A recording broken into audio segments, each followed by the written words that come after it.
for the presentation of, then the procession of the Speaker will form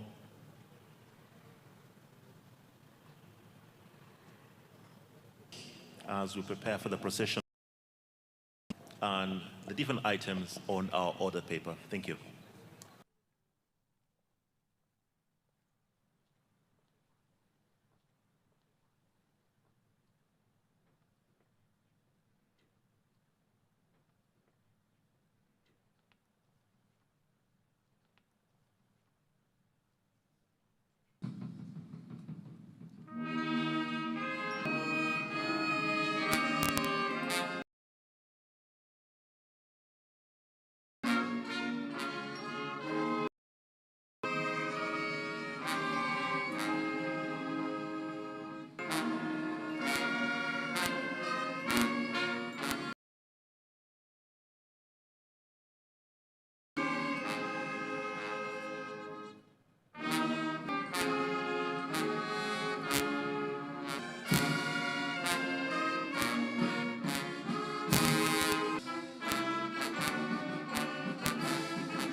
In your infinite wisdom and providential goodness of humanity, we beseech you to look upon with the abundance upon them here assembled and their deliberation in so just and faithful.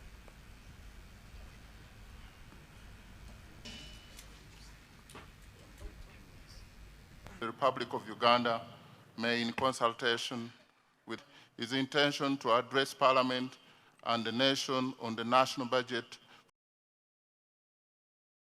7. Now, therefore, in accordance with Rule 1.8, President, on the national budget for the financial purpose, given under my able hand at Parliament. Situation of oaths. Right Honorable Speaker, sir, Honorable Republic of Uganda, appointed were non-members of Parliament who are duly approved by virtue of Article 78(1)(d) of the Constitution and the oath of Member of Parliament. Right Honorable Speaker, for the aforementioned purpose, and the Juliet Nabosa, Minister of State for Works, I seek for your permission.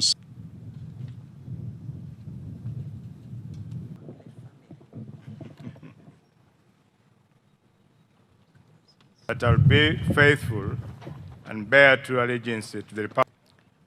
I, General Edward Katumba Wamala, the Constitution of the Republic of by law established, so help me God. Congratulations on that oath you've just made, and you'll receive a copy of the Constitution and the rules. Juliet Nabosa, Minister of State for Information. I, Joyce Juliet Nabosa Sevugwao, Constitution. Wechitiibwa Minister, congratulations, Mama, for catching the eye of the appointing authority. You will append your signature somewhere here to affirm, to attest to the oath you've just made, and they will give you a copy of the Constitution and the rules of procedure to enable you execute your mandate as a Member of Parliament, with all rights except for voting.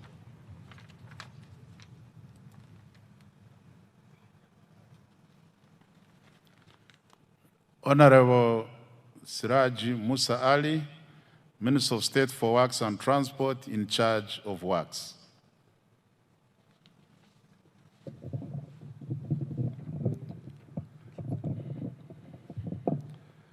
I, Siraj Musa, preserve, protect, and defend the Constitution, so help me God.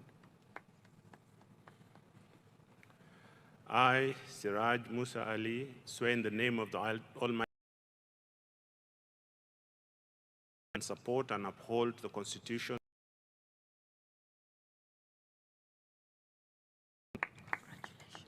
Thank you. and upon making your oath, and another place down, we have a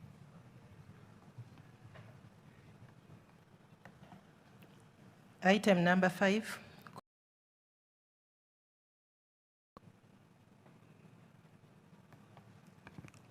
Your Excellency, Alupo Jessica Ipel, the Right Honorable Deputy Prime Senyonyi, Cabinet Ministers and Ministers of State, the chairpersons and members of Constitutional Commission, Permanent Secretary present, if they are here, all guests, ladies and gentlemen, I welcome you all. You delivered at this very venue, oriented, accountable, and transformative. Your Excellency, as we pride in the honor of hosting you once again, will win it. Honorable members, during today's obligation under Article 1151 and laid before Parliament in each financial year, assessment of the financial year, estimates of revenues, today's budget speech crowns an elaborate partners and civil societies among others. Your Excellency, we and budget oversight supply the list of their members to the various parliaments. 164 of the Rules of Procedure of Parliament. 12th Parliament will empower its committees to effect Development Plan 4. This core flagship from subsistence to the formal money economy. Your Excellency and honorable members, the legislature looks forward to a productive financial year 2026-2027 in line with our national development aspiration. I thank you for your kind attention.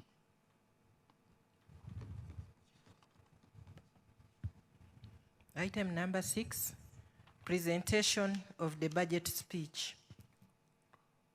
Honorable members, as it is the practice, the Minister of Finance, Planning and Economic Development will deliver the budget speech on behalf of His Excellency the President, after which the President will make additional remarks. I now invite the Minister of Finance, Planning and Economic Development to deliver the budget speech.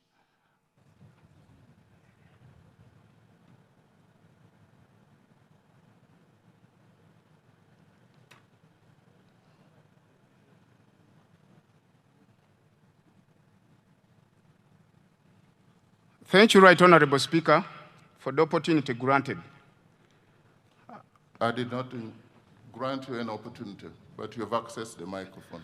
What do you have to say? Your Excellency, I take cognizance of your presence in the House. Right Honorable Speaker, my procedure matter arises under Rule 11, Sub-Rule 5, and the Rule 26, Sub-Rule 2 of our Rules of Procedure. Right Honorable Speaker, specifically, Rule 11, Sub-Rule 5, verbally reads, the constitution of the Commission under this rule shall be done during the first meeting of the first session of a new Parliament. Right Honorable Speaker, I'm aware that the side of the leader of opposition has already nominated the commissioner amongst the 4 bench commissioners. That is Honorable Nambeshi. But the side of the government, we have not seen any commissioner. Since the government chief whip is in place, isn't it procedurally right that we constitute this House to its fullest, so that to mandate its function? Right Honorable Speaker, the House looks to move in a half. It's in amoeba shape, in a Mongolo shape. And this is the mother of corruption, Right Honorable Speaker. In line with Rule 26 of our Rules of Procedure, the rules are clear that in formation of the order paper for every sitting, there must be the business committee in consultation to your consent to come up with the order paper that the House has to follow. I'm wondering, Right Honorable Speaker, if it's not risky on your side, determining the entire task of the business committee just on your shoulder. And the members, if we move the House in such a manner, I don't know whether we shall be respecting our own rules. Right Honorable Speaker, it is to my humble prayer and request in line with the procedural matter raised that the entire businesses this House has heard be rendered null and void, and we constitute the House to its fullest to carry on its function as mandated in law. Thank you, Right Honorable Speaker. I want to thank you, Honorable Member from Bali. We all now know that he's a second-year law student. He's very, very vigilant. And this is the session for, and let me give guidance to the member so that nobody else makes the same mistake. This is the first meeting. And the first meeting has sittings. This is the 5th sitting of the first meeting. Now, the honorable member thinks that Rule 11, as stipulated here, is referring to the sitting. This is the first meeting of the 5th sitting of the first meeting of the first session of the 12th Parliament. We need induction clerk very quickly and urgently to help members know the difference between a sitting and a meeting of Parliament. On the constitution of the, that's on the constitution of the Parliamentary Commission. On the order of business, Parliament is forming.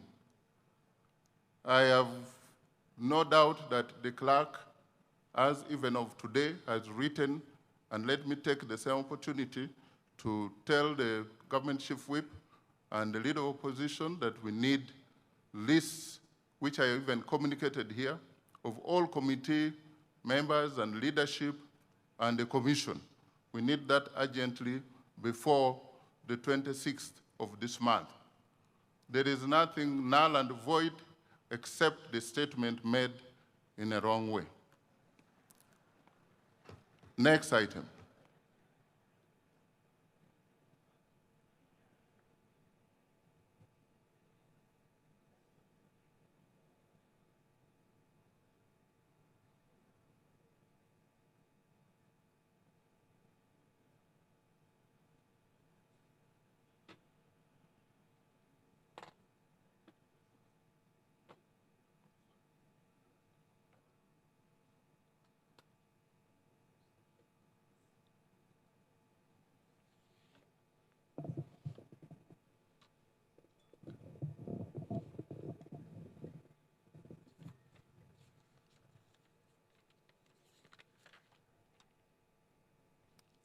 Your Excellency, the President of the Republic of Uganda, Your Excellency, the Vice President of the Republic of Uganda, the Right Honorable Speaker of Parliament of Uganda, Your Lordship, the Chief Justice, the Right Honorable Deputy Speaker of Parliament, Your Lordship, the Deputy Chief Justice, the Vice Chairman of the NRM Party, the Right Honorable Prime Minister, the Right Honorable Deputy Prime Ministers, Honorable Ministers and Ministers of State, Your Excellencies, the heads of diplomatic missions, Honorable Members of Parliament, former leaders, traditional leaders, religious leaders, distinguished guests, ladies and gentlemen. Mr. Speaker, sir, in accordance with Article 155 of the Constitution of the Republic of Uganda and the Public Finance Management Act, Cap 171, and on behalf of His Excellency the President, I present to Parliament and the people of Uganda the national budget for financial year 2026-2027 as approved by this Parliament. In this speech, I will, number one, present the recent performance of the economy and the outlook for the year ahead. Two, account to the people of Uganda on commitments made in financial year 2025-2026 that is coming to an end in a few days. Three, highlight government priorities for financial year 2026-2027. And four, outline the strategy for financing the budget. Right Honorable Speaker, allow me to begin by congratulating His Excellency the President and the National Resistance Movement upon the resounding victory in the recently concluded general elections. In addition, I congratulate His Excellency the President upon assuming chairmanship of the East African Community. This is in recognition of his exemplary leadership and passion for advancing regional integration and Pan-Africanism. I also congratulate Her Excellency the Vice President, Right Honorable Speaker, Right Honorable Deputy Speaker, Right Honorable Prime Minister, colleagues, honorable ministers, honorable members of Parliament, and all other leaders elected to serve our country during this important phase of Uganda's development. Mr. Speaker, sir, I wish to thank His Excellency the President for the confidence he has placed in me and my political leadership team by entrusting us with the responsibility of leading the Ministry of Finance, Planning and Economic Development. I also would like to thank and congratulate my senior, Honorable Matia Kasaija, for the leadership and mentorship in the past 10 years. Your Excellency, we accept this responsibility with humility, determination, and a clear understanding of the task before us. That task is to accelerate wealth creation, eliminate poverty, create productive jobs, and transform Uganda into a $500 billion economy in the shortest possible time. Right Honorable Speaker and colleagues, Uganda enters this new political term from a position of strength. Unlike many previous election cycles that were characterized by high inflation, exchange rate instability, and macroeconomic uncertainty, our economy remains stable and resilient and is growing rapidly. Mr. Speaker, sir, this achievement is not accidental. It is a result of deliberate and consistent policy choices under the leadership of His Excellency the President and the NRM government. For more than 3 decades, government has prioritized peace and security, macroeconomic stability, infrastructure development, human capital development, wealth creation, and regional integration. As a result, Uganda has built one of the strongest foundations of socio-economic transformation on the African continent. Uganda has, number one, sustained long-term economic growth above 5% despite repeated global shocks. 2, surpassed the lower middle income threshold of United States dollars 1,136 with gross national income per capita reaching United States dollars 1,389. 3, we have recorded one of the strongest external sector performances in recent history, nearly doubling exports over the last 5 years. 4, we have expanded access to health, education, and social services. 5, we have built critical infrastructure that supports investment and competitiveness. And 6, we have established a solid foundation for industrialization and private sector-led growth. Mr. Speaker, sir, the challenge before us is no longer simply growing the economy. The challenge is ensuring that growth translates into jobs, household incomes, enterprise development, and prosperity for every Ugandan.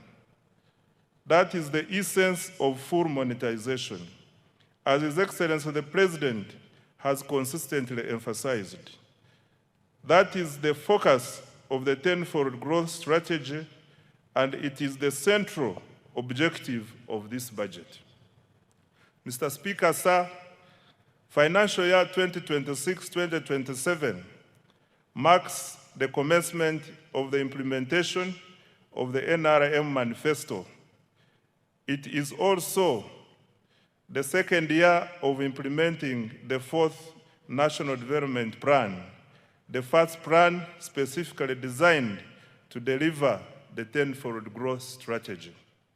Mr. Speaker, sir, and honorable colleagues, in the spirit of protecting the gains, we have maintained the financial year 2026-2027 budget theme as full monetization of Uganda's economy through commercial agriculture, industrialization, expanding and broadening services, digital transformation, and market access. This theme is aligned with the East African Community Budget theme of deepening regional integration and economic resilience through improved regional security, domestic revenue mobilization, and digital transformation for inclusive growth. I now come to the recent economic performance and outlook. Mr. Speaker, sir, despite geopolitical tensions, global trade disruptions, and continued uncertainty in the world economy, Uganda's economic outlook remains strong and positive. The economy is stable, growth is accelerating, inflation is low, the exchange rate is stable, exports are rising, investment is increasing, and confidence in Uganda's future remains strong. Mr. Speaker, sir, Uganda's economy continues to demonstrate remarkable resilience and dynamism. Economic growth for financial year 2025-2026 is estimated at 6.4%, up from 6.3% in financial year 2024-2025. The size of the economy is projected to increase to approximately United States dollars 69.3 billion, equivalent to Uganda shillings 250.4 trillion by the end of June 2026. In purchasing power parity terms, Uganda's GDP is estimated to be United States dollars 197.1 billion. GDP per capita is projected to increase to United States dollars 1,420, equivalent to approximately Uganda shillings 5.1 million per person. Mr. Speaker, sir, with the commercial oil production commencing later this calendar year, growth is projected to accelerate to 10.2% in financial year 2026-2027. This will mark Uganda's first return to double-digit growth since the reforms of the 1990s. Most importantly, a larger economy will accelerate more jobs, raise household incomes, expand opportunities for businesses, and generate the resources required to invest in quality education, health care, infrastructure, security, and other public services that improve the lives of Ugandans. This performance confirms that our strategy of investing in security, infrastructure, wealth creation, and the productive sectors is delivering results. I thank His Excellency the President for his steadfast leadership, strategic guidance, and insistence on phased prioritization. Mr. Speaker, I wish to repeat this one. This performance confirms our strategy of investing in security, infrastructure, wealth creation, and the productive sectors is delivering results. I thank His Excellency the President for his steadfast leadership, strategic guidance, and insistence on phased prioritization. Colleagues, I invite you to give His Excellency the President a round of applause. I now come to inflation. Mr. Speaker, sir, inflation remains low and stable. Average inflation during financial year 2025-2026 is estimated at 3.8%, compared to 3.5% recorded the previous financial year. This stability has been supported by effective coordination between fiscal and monetary policy, stable food prices, and improved management of fuel supply. Low inflation protects household incomes, supports business planning, and strengthens investor confidence. Government remains committed to maintaining price stability as a cornerstone to sustained economic growth. Right Honorable Speaker, the strength of an economy is reflected not only in how much it produces, but also in the confidence it inspires among our investors, visitors, citizens, and at home and abroad. I am pleased to report that confidence in Uganda's economy continues to grow. Foreign direct investment remains strong at United States dollars 3.2 billion in the 12 months ending March 2026. This reflects growing investor confidence in Uganda's economy. Of even greater significance, investors are increasingly expressing interest in Uganda's small and medium enterprises. Kampala-based startups attracted about United States dollars 30 million in 2025, up from just United States dollars 4 million a year before. This surge signals growing confidence in Uganda's innovation ecosystem and affirms our emergence as a destination for entrepreneurship, technology, and investment. Mr. Speaker, remittances from Ugandans working abroad have significantly increased to US dollars 2.8 billion in the 12 months to March 2026 from US dollars 1.9 billion a year before. Remittances provide an important source of foreign exchange, investment, capital, and household income. Mr. Speaker, sir, tourism has fully recovered from the effects of the COVID-19 pandemic. Tourism receipts increased to United States dollars 1.86 billion in 2025, compared to United States dollars 1.4 billion in 2018-2019, before the COVID pandemic. This remarkable recovery from the lowest receipts of US dollars 562 million recorded in 2020 demonstrates growing international confidence in Uganda as a destination for business, investment, and leisure. Government remains committed to safeguarding and expanding this vital source of foreign exchange and jobs by increasing investment in tourism infrastructure, the sector, security, and our missions abroad to effectively advance economic and commercial diplomacy. Mr. Speaker, sir, the Uganda shilling remains one of Africa's best performing freely floating currencies. This stability reflects prudent macroeconomic management, a liberalized foreign exchange regime, and a strong foreign exchange inflows from exports, tourism, foreign direct investments, portfolio inflows, and remittances. As a result, Uganda's foreign exchange reserves are now at United States dollars 6 billion.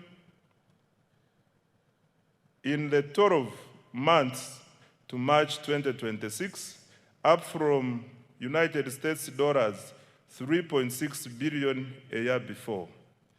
Government's decision to directly import petroleum products through the Uganda National Oil Company, UNOC, has further strengthened supply stability and reduced speculative pressures in the foreign exchange market.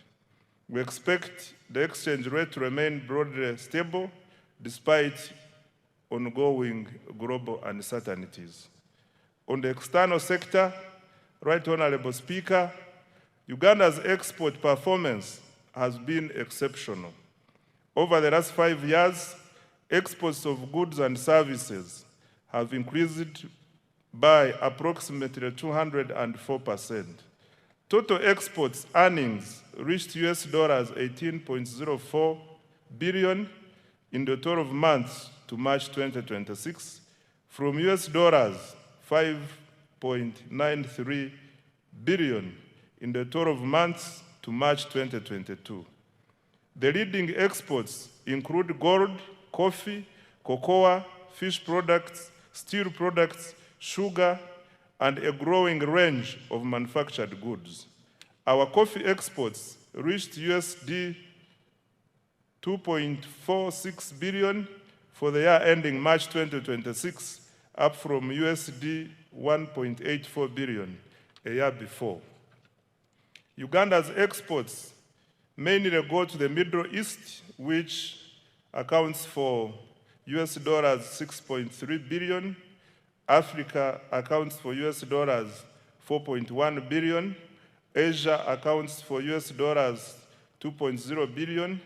And the European Union accounts for 2.5 billion US dollars.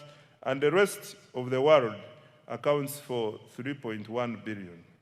This success reflects deliberate government policy focused on industrialization, value addition, export promotion, and market access.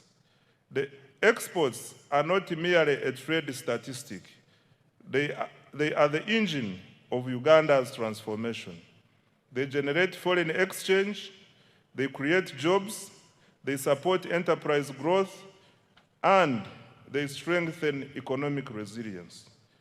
As a result of strong export performance, remittances, and investment inflows, Uganda recorded a balance of payment surplus of United States dollars 2.47 billion, 12 months to March 2026, the highest in 15 years.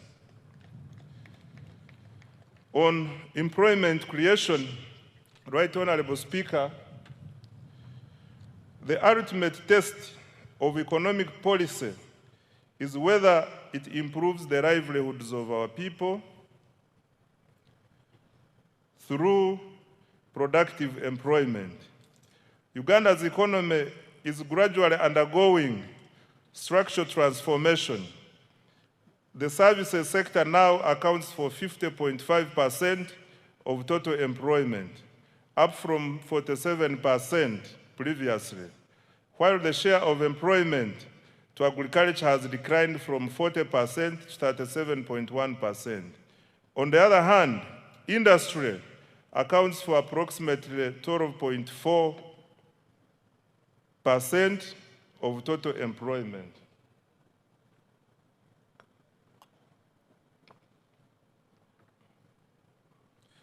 These shifts are good and are consistent with the structural transformation experienced by today's rich economies, which moved from raw to higher productivity sectors. Mr. Speaker, sir, the capacity of our economy to generate formal employment continues to improve. Employment in private formal establishments has increased by 245%, from approximately 672,300 workers in financial year 2016-2017 to over 2,319,683 workers in financial year 2024-2025. This is in addition to the 503,738 public sector jobs and 10,513,14 informal jobs reported in April 2026. This growth in jobs confirms that Uganda's economy is not only growing, but also creating productive jobs for Ugandans. This is on account of deliberate government interventions to create jobs through industrialization and wealth creation. However, creating more productive jobs for our rapidly growing population remains an urgent economic priority. This is why government is investing in ATMs and enablers to create jobs at a scale, especially for young people. Going forward, every major intervention in the national budget will ultimately be judged by its contribution to jobs, incomes, and improved livelihoods. On fiscal performance, Mr. Speaker, sir, government's capacity to finance its development agenda using domestic resources continues to strengthen. This financial year, domestic revenue collections are projected at Uganda shillings 35.7 trillion, compared to Uganda shillings 32.3 trillion collected the previous financial year. Mr. Speaker, this financial year 2025-2026, domestic revenue from taxes, non-tax revenues, and local government revenues funded up to 80.9% of the total discretionary budget of Uganda shillings 44.1 trillion. The discretionary budget includes all funds allocated to implementing programs excluding debt and other government obligations. This represents significant progress towards fiscal self-reliance and reduced dependence on external financing. Mr. Speaker, sir, increasing domestic revenue is not merely a fiscal objective. It is a sovereignty objective. A country that finances its development from its own resources enjoys greater policy independence, resilience, and sustainability. Therefore, government will continue to strengthen domestic revenue in line with the domestic revenue mobilization strategy, while preserving incentives for investment, production, and enterprise growth. In financial year 2026-2027, domestic revenue is projected to increase to Uganda shillings 45.6 trillion from Uganda shillings 35.7 trillion in financial year 2025-2026, equivalent to 15.9% of GDP. The additional resources will support investments in the wealth creation ATMs, and their enablers. I now come to public debt, Right Honorable Speaker. Mr. Speaker, as of December 2025, Uganda's total public debt stood at United States dollars 34.86 billion, equivalent to approximately Uganda shillings 126.19 trillion. Of this, external debt amounted to US dollars 15.84 billion, while domestic debt was United States dollars 19.02 billion. This translates into a debt to GDP ratio of approximately 53.0%. Mr. Speaker, public debt should always be assessed alongside the assets it finances and the economic returns it generates.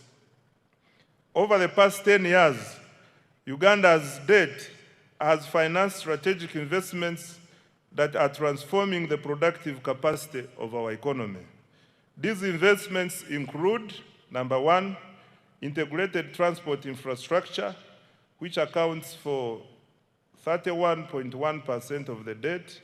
Number two, electricity infrastructure, which accounts for 19.3%. Three, water infrastructure, which accounts for 10.3%.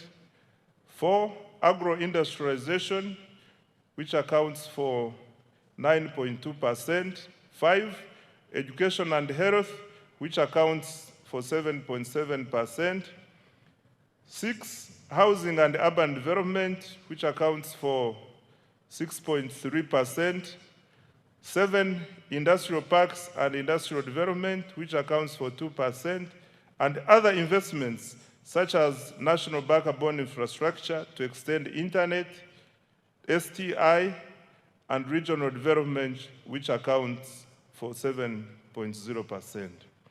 Mr. Speaker, Uganda's public debt remains sustainable and is projected to stay so over the medium and the long term.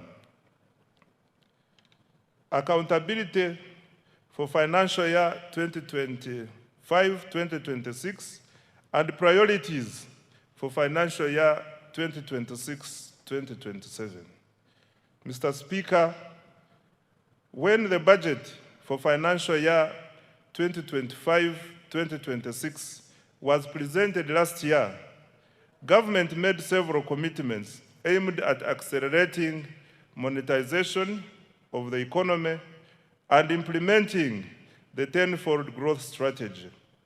The budget focused on three broad areas, namely, number one, wealth creation programs, two, strategic investments in the ATMs, and three, investment in the key enablers of growth.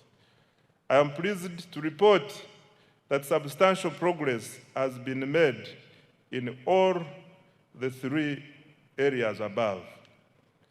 On wealth creation, Mr. Speaker, the foundation of Uganda's economic transformation is ensuring that every Ugandan participates in the money economy. Government, therefore, has continued to invest in programs that expand access to affordable capital, strengthen enterprise development, and increase household incomes. To date, government has invested close to Uganda shillings 11 trillion directly into wealth creation initiatives, targeting households in subsistence economy, farmers, youth, women, and businesses. These interventions are reducing barriers to participation in economic activity while expanding opportunities across the country. Let me highlight what we have done in the flagship wealth creation programs. On parish development model, Mr. Speaker, the parish development model remains the government's most important intervention for eliminating subsistence and expanding participation in the money economy. I wish to thank His Excellency the President for his vision and unwavering commitment to this program. PDM is not merely a financing program, it is a structural transformation program. Its objective is to move households from subsistence to commercial production, from survival to enterprise, and from poverty to prosperity.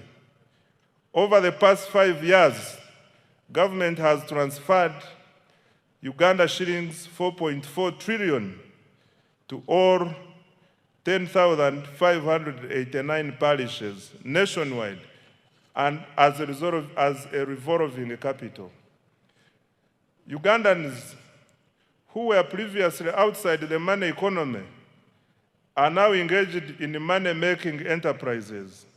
By the end of this month, PDM funds will have reached over 4 million beneficiaries. The PDM is raising household incomes, improving food security, and creating local economic opportunities for Ugandans who previously relied on subsistence production. Mr. President, thank you for your visionary leadership. The next phase of the PDM will focus on boosting productivity, strengthening value addition, and improving market access for the PDM beneficiaries. My ministry will seek policy guidance to ensure that the underserved and densely populated parishes, particularly in urban areas, receive adequate funding. Equally important, we will begin a gradual deliberate transition from government transfers to a self-sustaining financial ecosystem. Ultimately, a PDM bank underpinned by strong repayment performance, governance, and value chain development.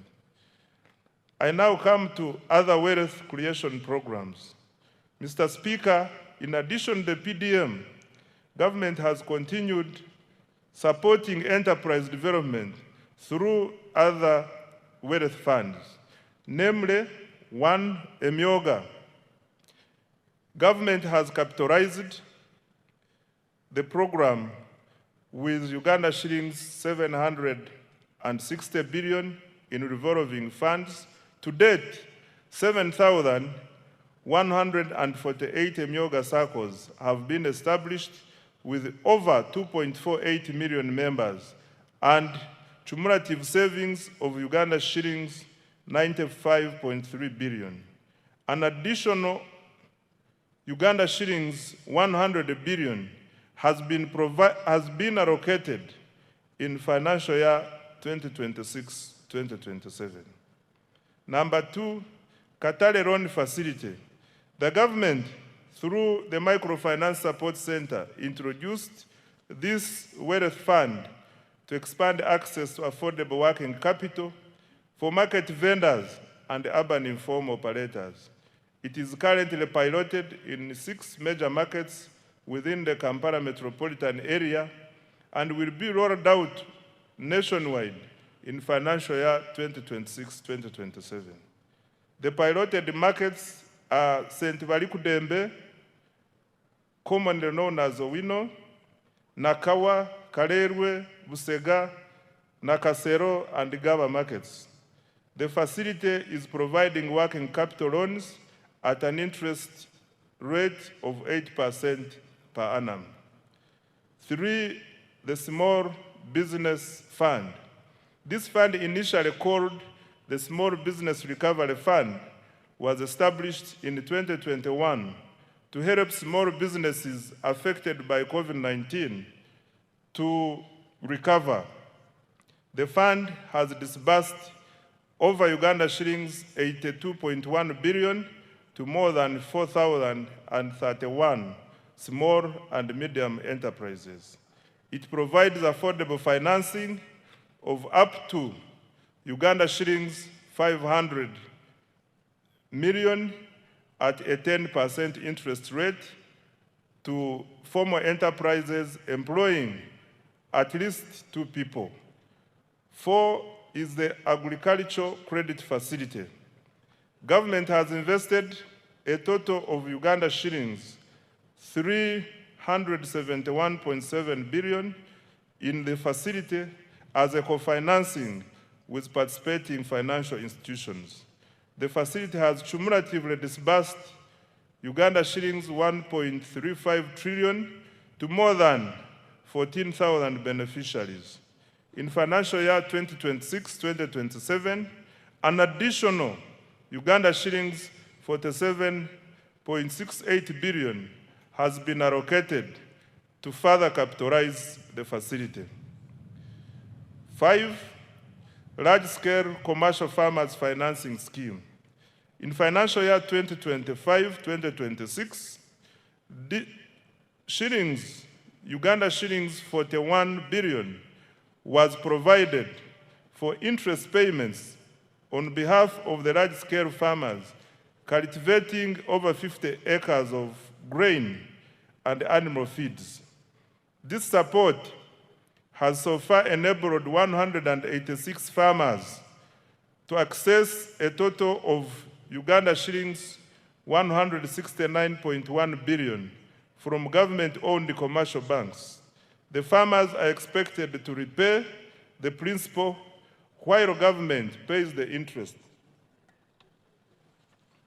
on their behalf. An additional 41 billion Uganda shillings has been allocated for financial year 2026-2027. 6, Uganda Development Bank. Government has cumulatively capitalized Uganda Development Bank with shillings 1.6 trillion to provide long-term patient capital to strategic sectors vital for industrialization and value addition. The bank has extended over Uganda shillings 2.45 trillion in financing to more than 600 businesses across agriculture, manufacturing, tourism, construction, and services. An additional Uganda shillings 442.2 billion has been allocated in financial year 2026-2027 to further capitalize Uganda Development Bank.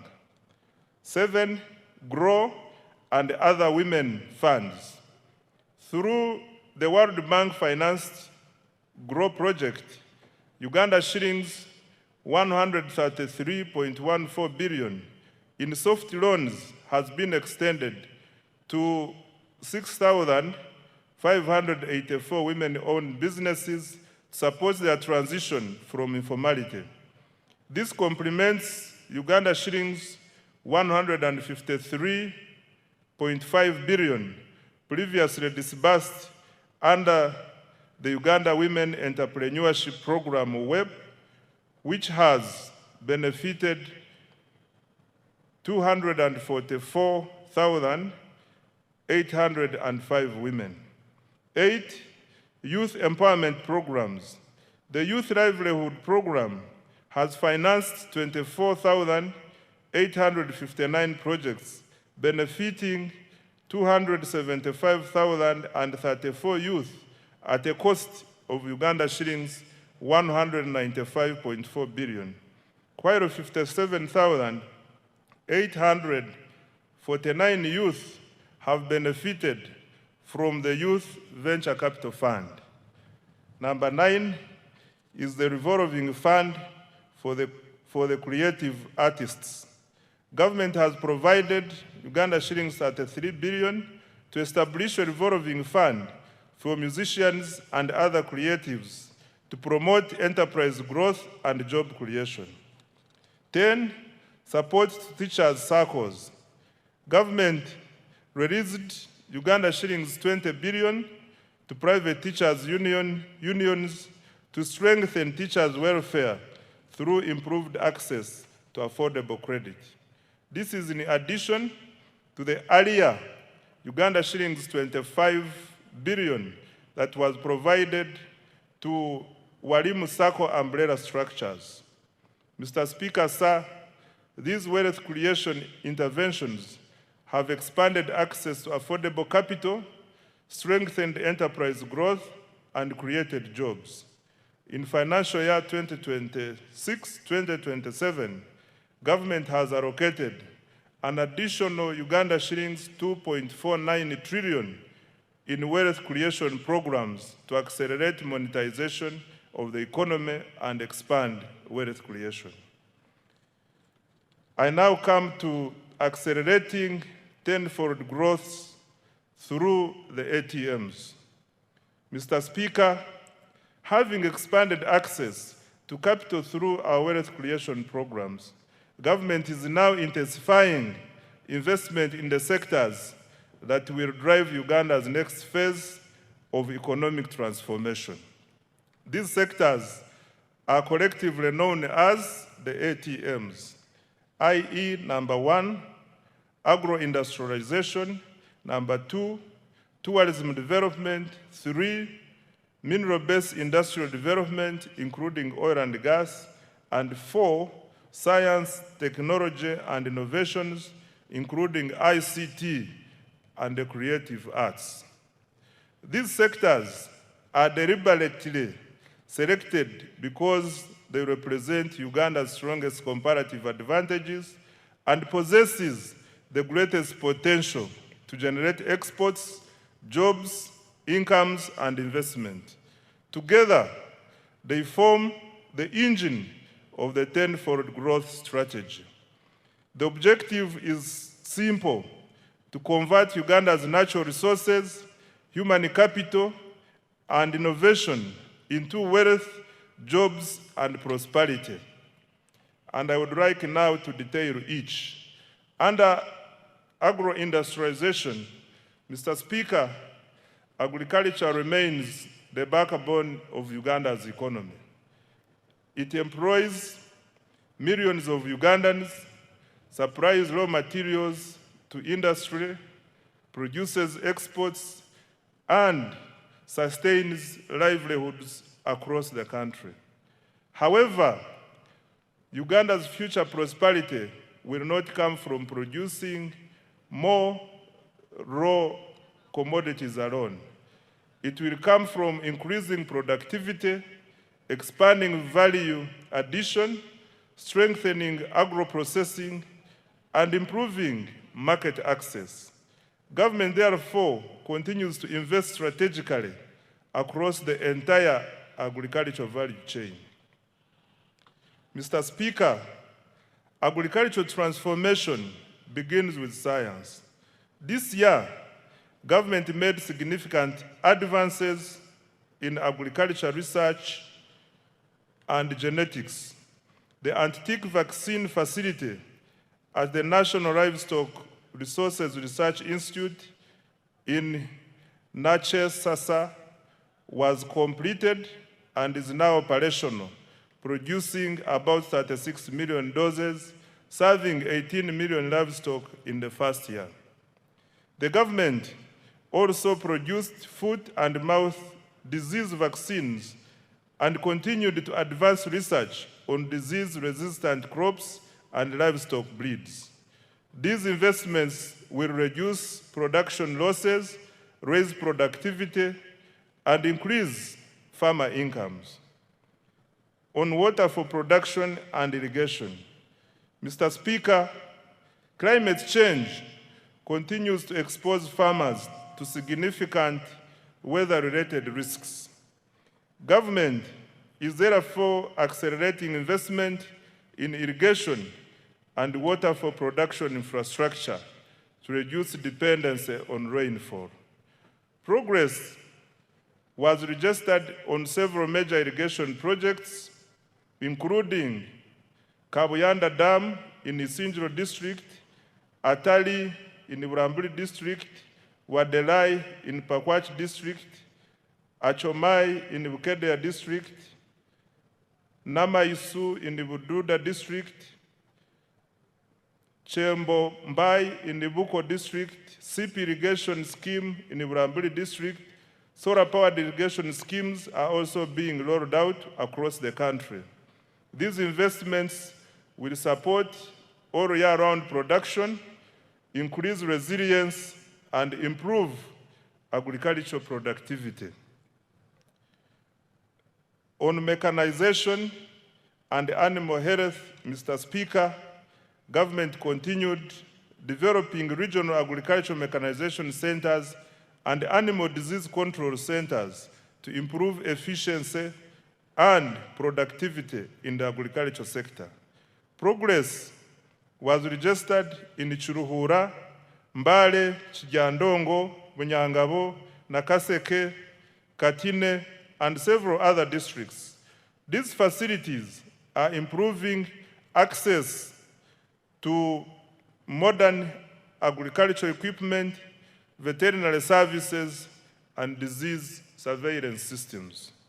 On expanding commercial coffee production, Mr. Speaker, sir, coffee remains one of the Uganda's most important export commodities.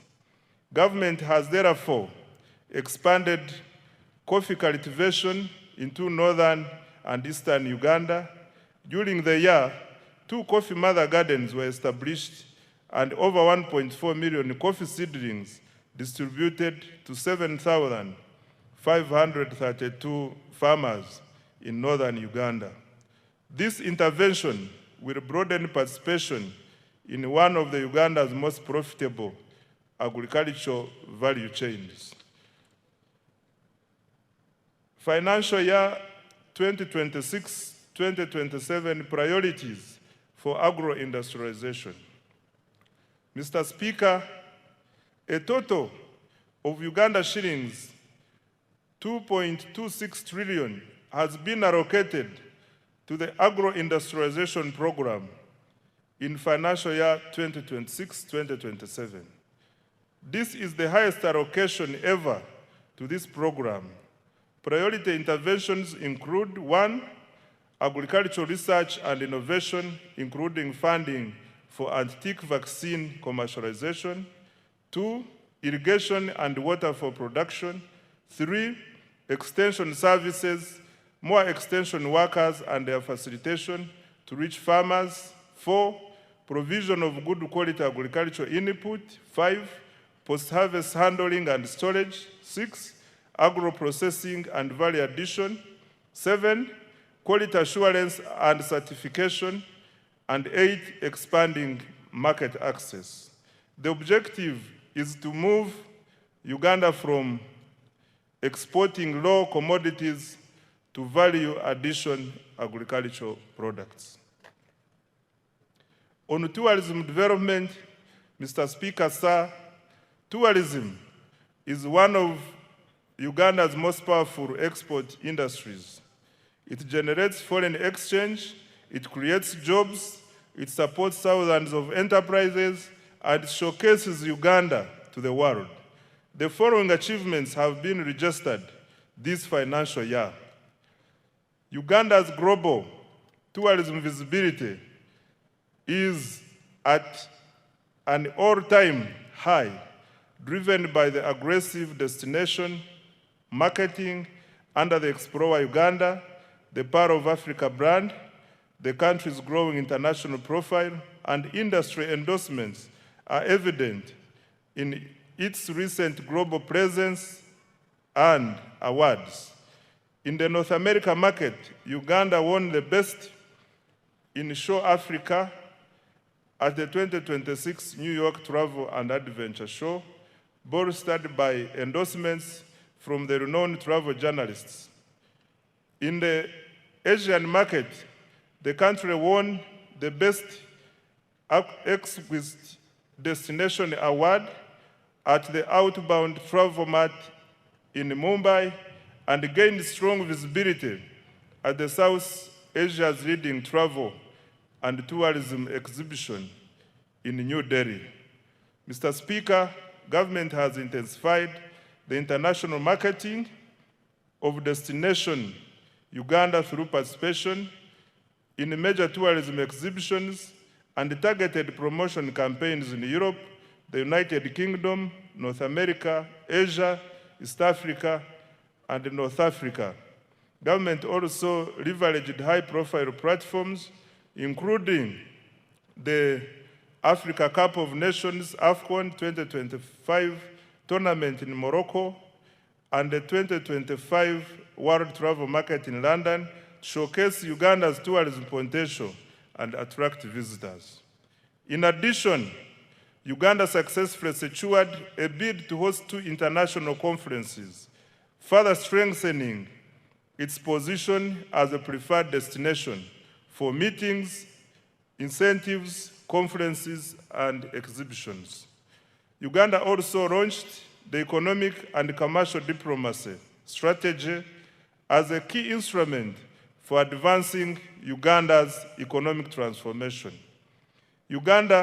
Under this strategy, Uganda missions abroad have been assigned clear performance targets focusing on 4 measurable economic outcomes, mainly tourism marketing, trade promotion, investment attraction, and diaspora mobilization.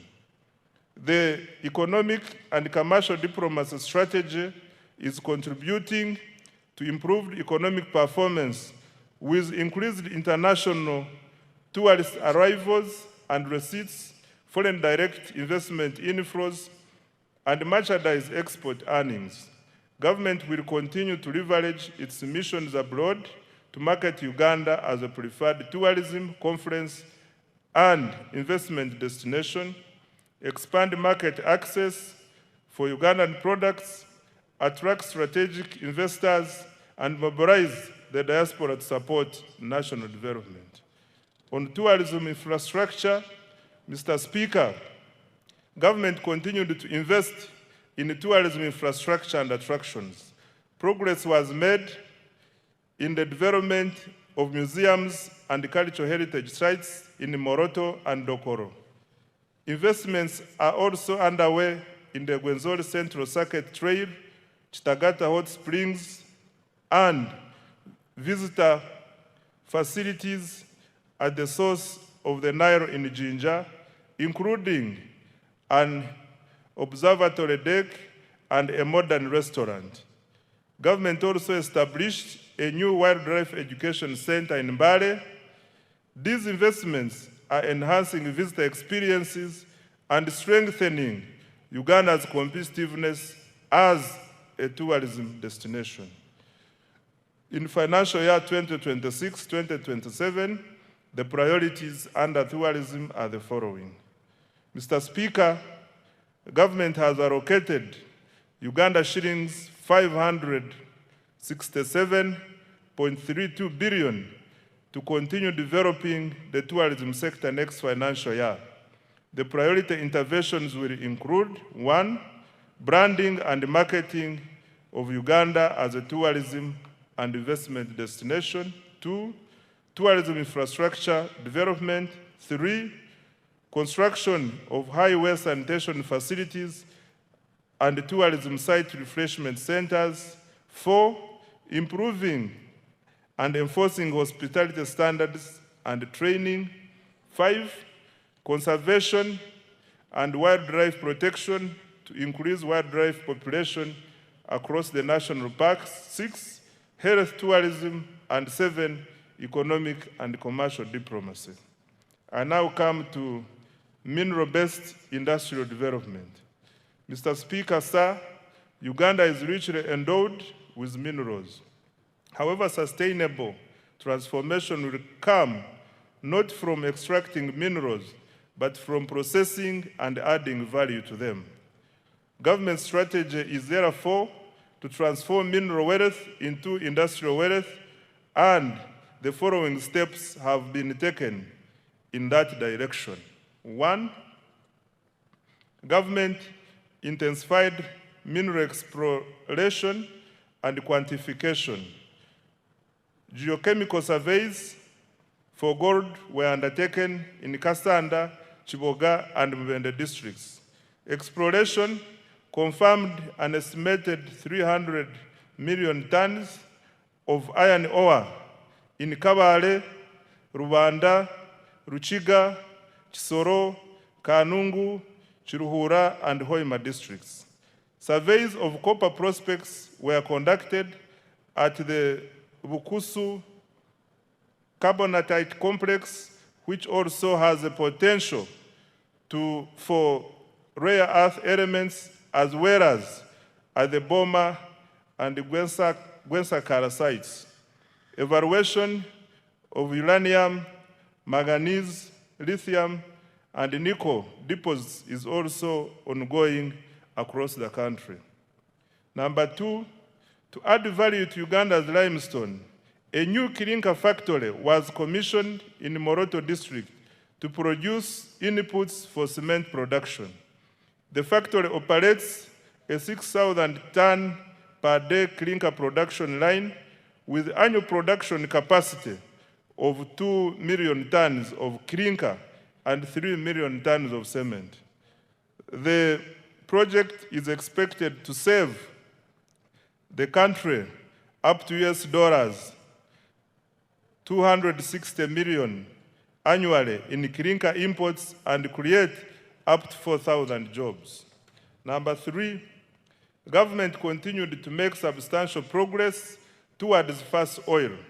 Construction of the East African crude oil pipeline and the central processing facilities is at advanced stage and nearing completion. The Tilenga and Kingfisher upstream development projects also registered significant progress despite logistical challenges arising from the ongoing conflict in the Middle East.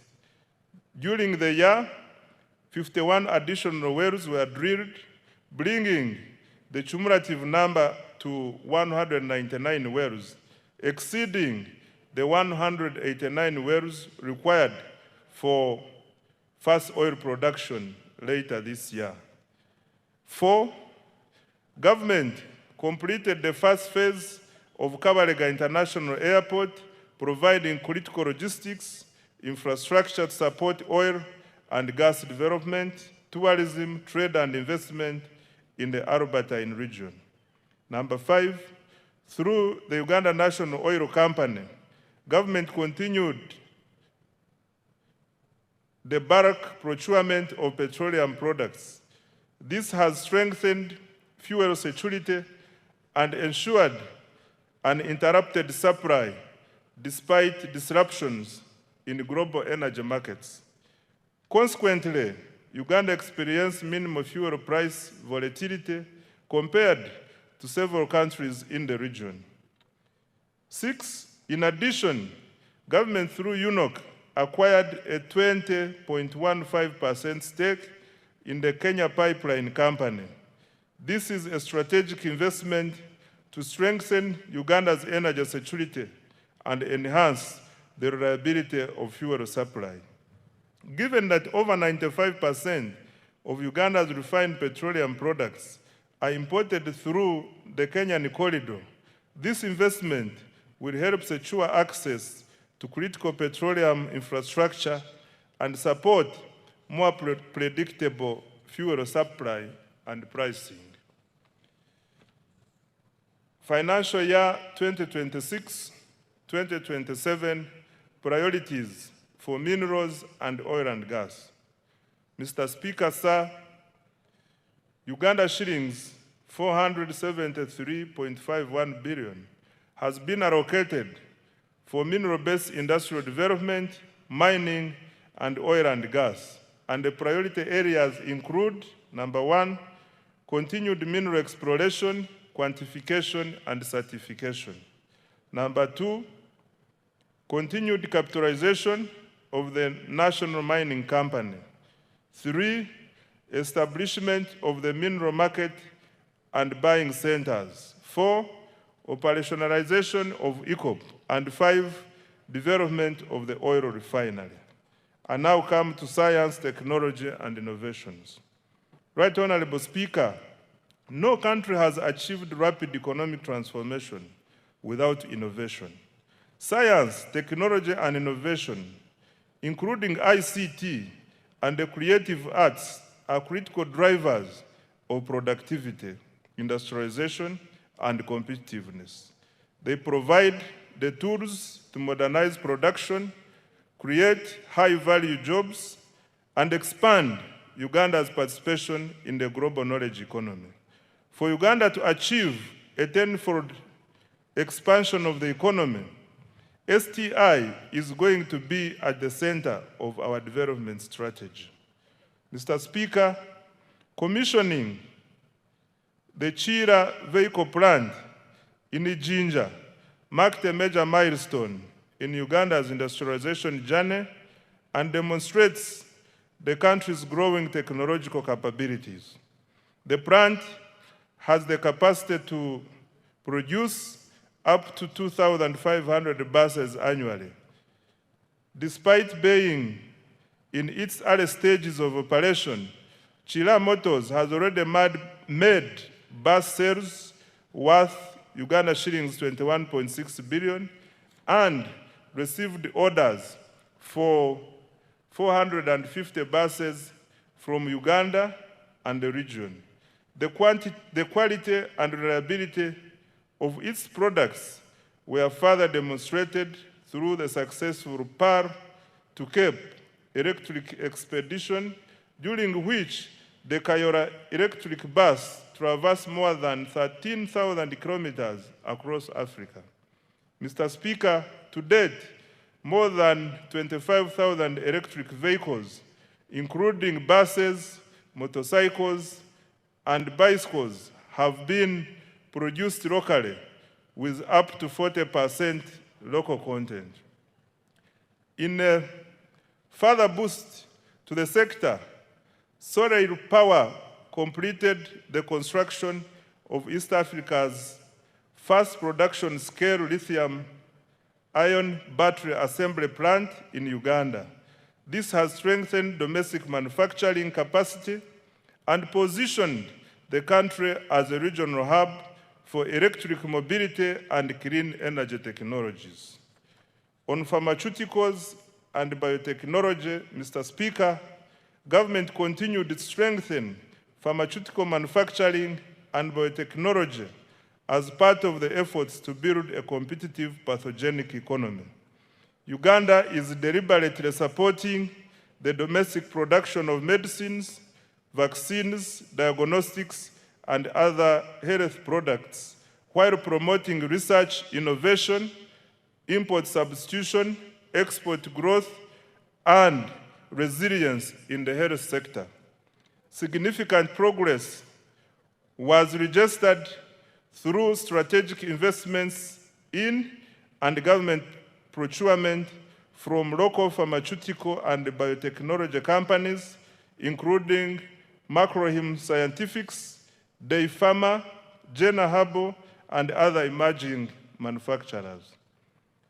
Macrohim Scientifics has established itself as a leading African manufacturer for rapid diagnostic kits, recording annual sales of approximately United States dollars 75 million from products used in the diagnosis of malaria, HIV/AIDS, and sickle cell diseases. Day Pharma has operationalized manufacturing lines for generic, oral solid, and liquid medicines and secured approvals from the National Drug Authority for a range of essential medicines.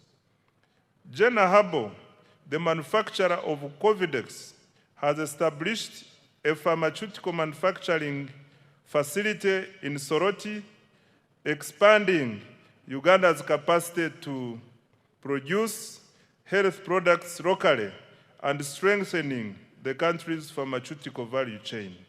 These investments are improving health security, reducing imports, and creating high-value jobs.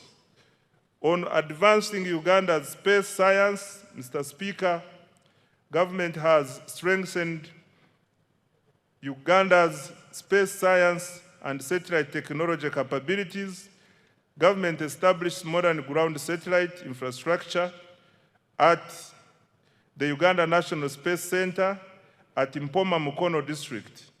This has enabled our scientists to successfully deploy a climate camera to the International Space Station.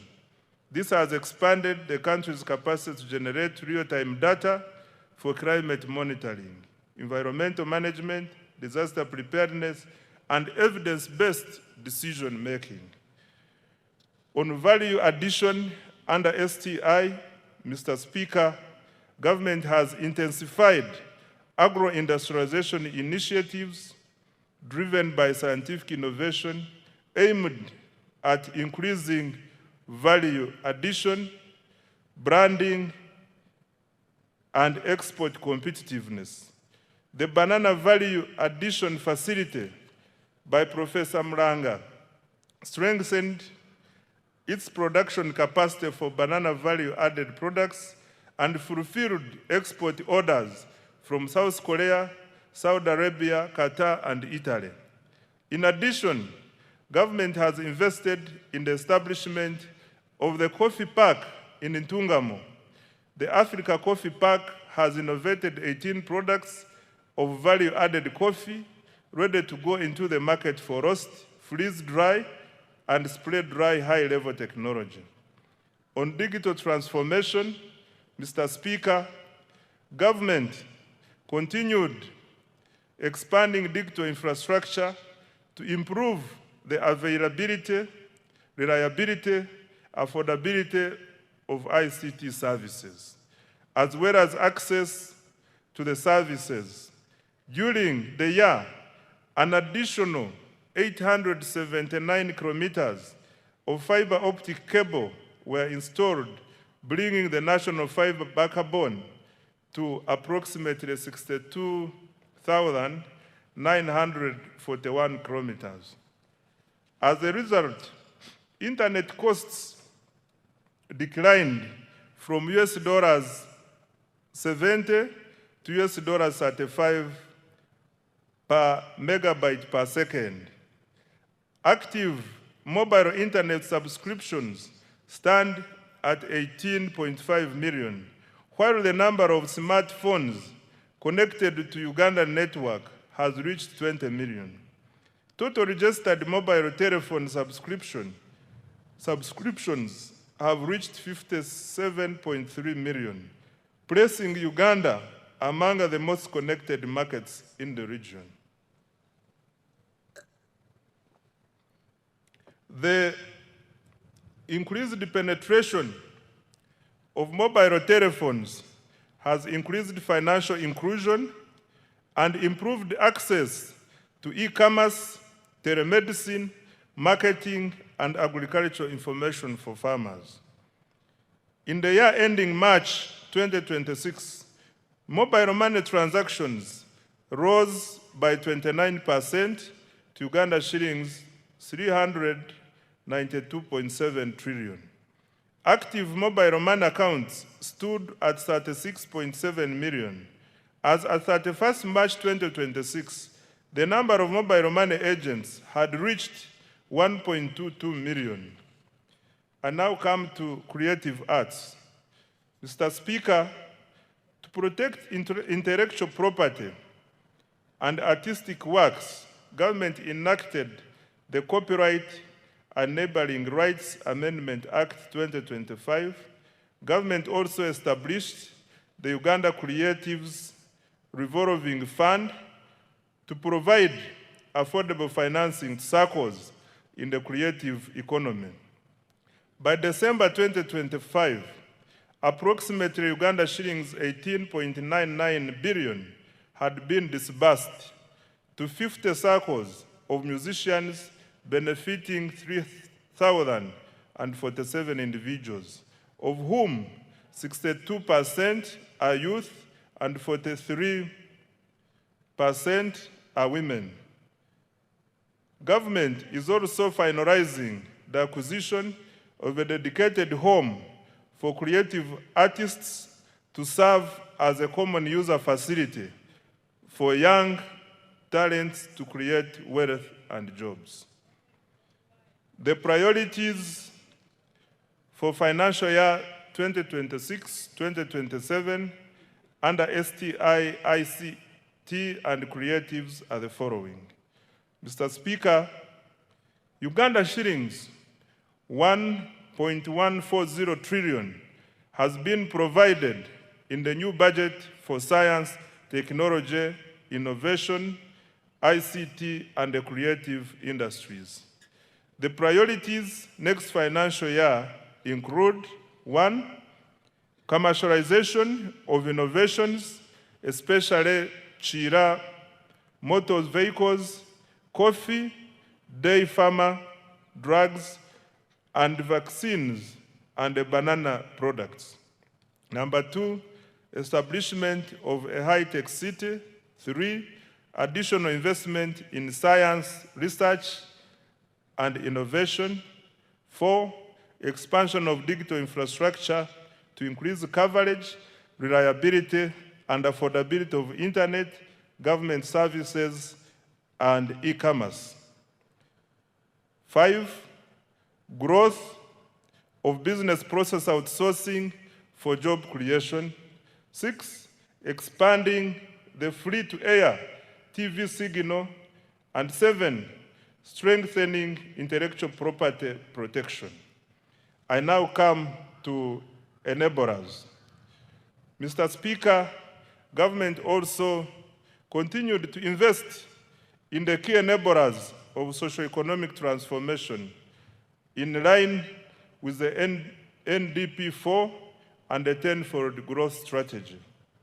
These include human capital development, infrastructure, security, and the rule of law, as well as domestic revenue mobilization to finance the transformation agenda. Under enabler number 1, which is peace, security, and rule of law, Mr. Speaker, peace, security, and rule of law are the foundations of development. Without peace, you cannot create prosperity. Without security and the rule of law, there is no investment. Without stability, there is no growth. Mr. Speaker, I wish to repeat this. Without peace, you cannot create prosperity. Without security and rule of law, there is no investment. Without stability, there is no growth. Government has continued to invest in security, justice, and governance institutions. This financial year, the following milestones have been achieved. 1, government continued strengthening security infrastructure, intelligence services, and operational capacity while improving the welfare of our security personnel in the UPDF, police, prisons, and intelligence services. 2, Uganda remains one of the region's most stable countries. Despite being an election year, reported crimes fell by 10.2% from 218,715 cases in 2024 to 196,405 in 2025, reducing the crime rate from 502 to 427 per 1,000 people. 3, Uganda continued to contribute to regional peace and security through African Union and UN peace support operations in Somalia, alongside military deployments in the Democratic Republic of Congo, South Sudan, and other places. Number 4, the 275 bed National Referral Military Hospital in Mbuya, Kampala, is now operational. It attends to an average of 150 patients per day for services including dialysis, dental care, physiotherapy, and ENT. Number 5, construction of the UPDF military headquarters in Mbuya is 70% complete. In addition, over 230 housing units and new administrative blocks for the Air Force and Marines are under construction to enhance personnel welfare and operational efficiency. Number 6, government provided over Uganda shillings 1.697 trillion to the relevant institutions to organize the recently concluded successful general elections. Number 7, mass enrollment and issuance of national identity cards progressed well. The total population identified with the National Identification Number NIN is 34.14 million, renewals 13.85 million, cards printed 14.67 million, and cards issued to the population 6.2 million. Beyond securing elections and supporting national security, the national ID has improved access to public services, broadened financial inclusion, and eased travel within the East African community. Number 8, cattle restocking has begun in Acholi, Lango, Teso, and Teso, targeting 16,000 households, each receiving 5 million to purchase 2 bulls and 3 heifers. To date, 2,000 households have been compensated. Financial year 2026-2027 priorities for security, governance, and rule of law are the following. Mr. Speaker, government has allocated Uganda shillings 10.21 trillion security, governance, and rule of law institutions for financial year 2026-2027, and the priority interventions include: 1, continued modernization, training, and welfare of the UPDF. 2, full equipping of the National Referral Military Hospital and completion of the UPDF headquarters. 3, strengthening of broader security, counter-terrorism, and regional peace support operations. 4, enhancing community policing, crime intelligence, forensics, and CCTV coverage. 5, cyber security and protection of critical national infrastructure. 6, improving immigration services, NIN/ID enrollment, and e-passport issuance. 7, fighting against corruption. 8, continued cattle restocking in the Acholi, Lango, Teso sub-regions. I now come to enabler number 2, which is infrastructure development.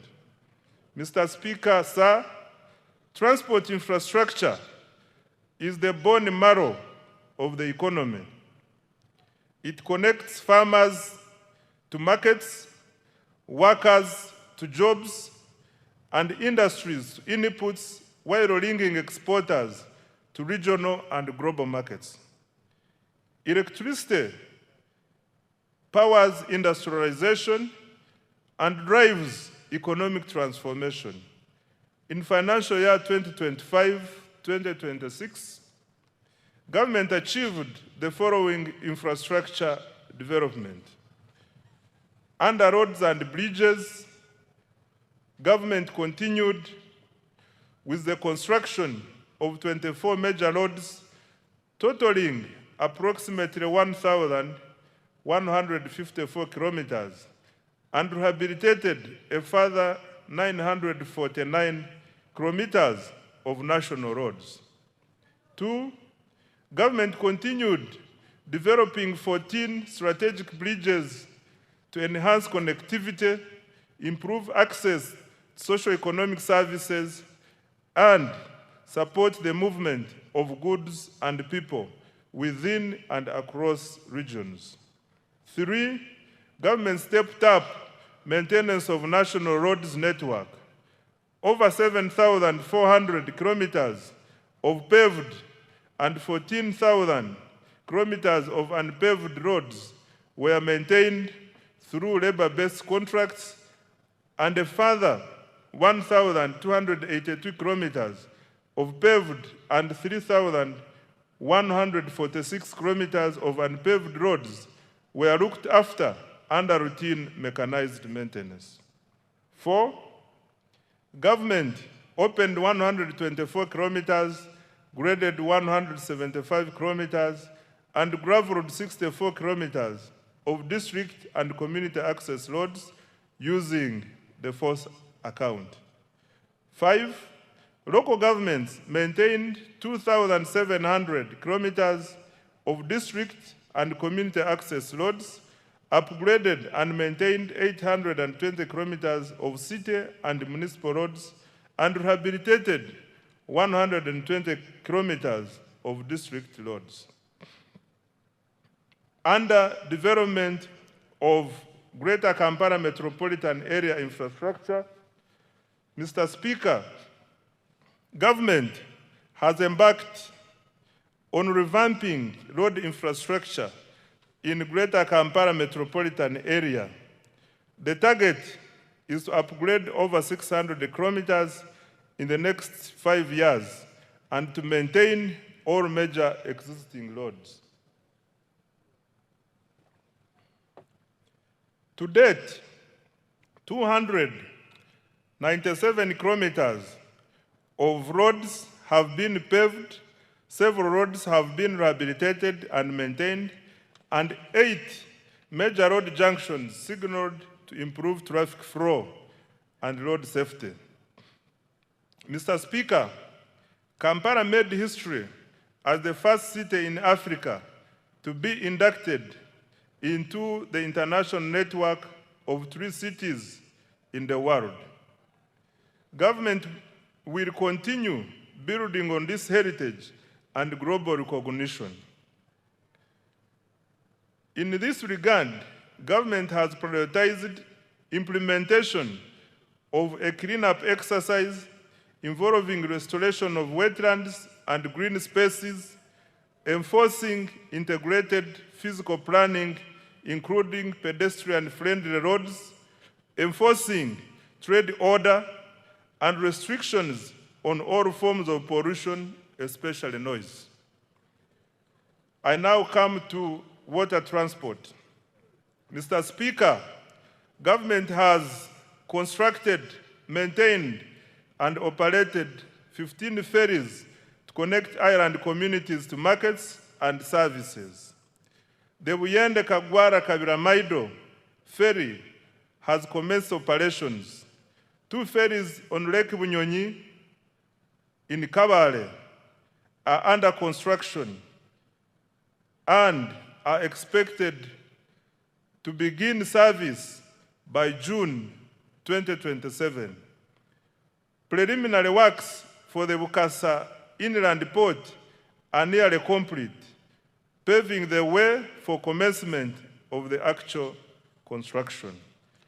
On railway transport, Mr. Speaker, government has commenced construction of the 273-kilometer standard gauge railway from Maraba to Kampala. Upon completion, container transport costs from Mombasa to Kampala are projected to fall from about $3,500 to roughly $1,600 and transit time from 5 days to 1 day. Rehabilitation of the Kololo-Gulu meter gauge railway reached 66% completion, while the Kampala-Mukono section has been complete. On air transport, Mr. Speaker, with regard to air transport, physical works for Kabalega International Airport are complete. Government is now finalizing operational requirements to get the airport ready for first oil and AFCON 2027. Construction of Kidepo International Airport is underway to boost tourism in Karamoja. Phase 1 of Entebbe International Airport's rehabilitation and expansion is complete, with a new passenger terminal and expanded cargo facility. The passenger terminal capacity has risen from 2.0 million to 3.5 million travelers per year. 12 regional aerodromes have been maintained to support regional connectivity for tourism and trade. Government is strengthening Uganda Airlines as critical transport infrastructure to enhance international connectivity for tourism, trade, investment, and the diaspora. In order to enhance operational efficiency, expand and modernize the fleet, government is further capitalizing the airline by acquiring 8 additional new passenger aircrafts. The financial year 2026-2027 priorities for transport are the following. Mr. Speaker, Uganda shillings 8.79 trillion has been allocated next financial year for transport infrastructure development, and the priority areas will include, number 1, construction of the Maraba-Kampala standard gauge railway and completion of rehabilitation of the meter gauge railway.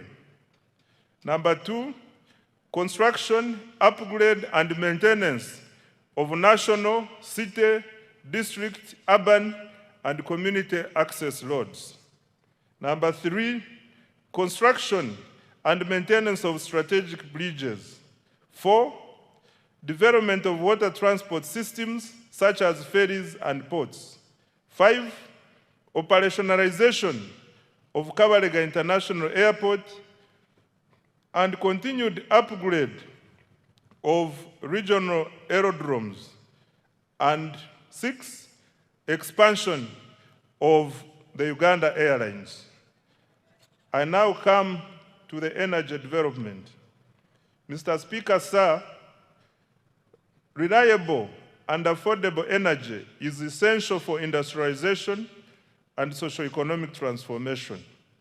Government continues to invest heavily in electricity generation, transmission, and distribution infrastructure. In financial year 2025-2026, government achieved the following in energy development. 1, continued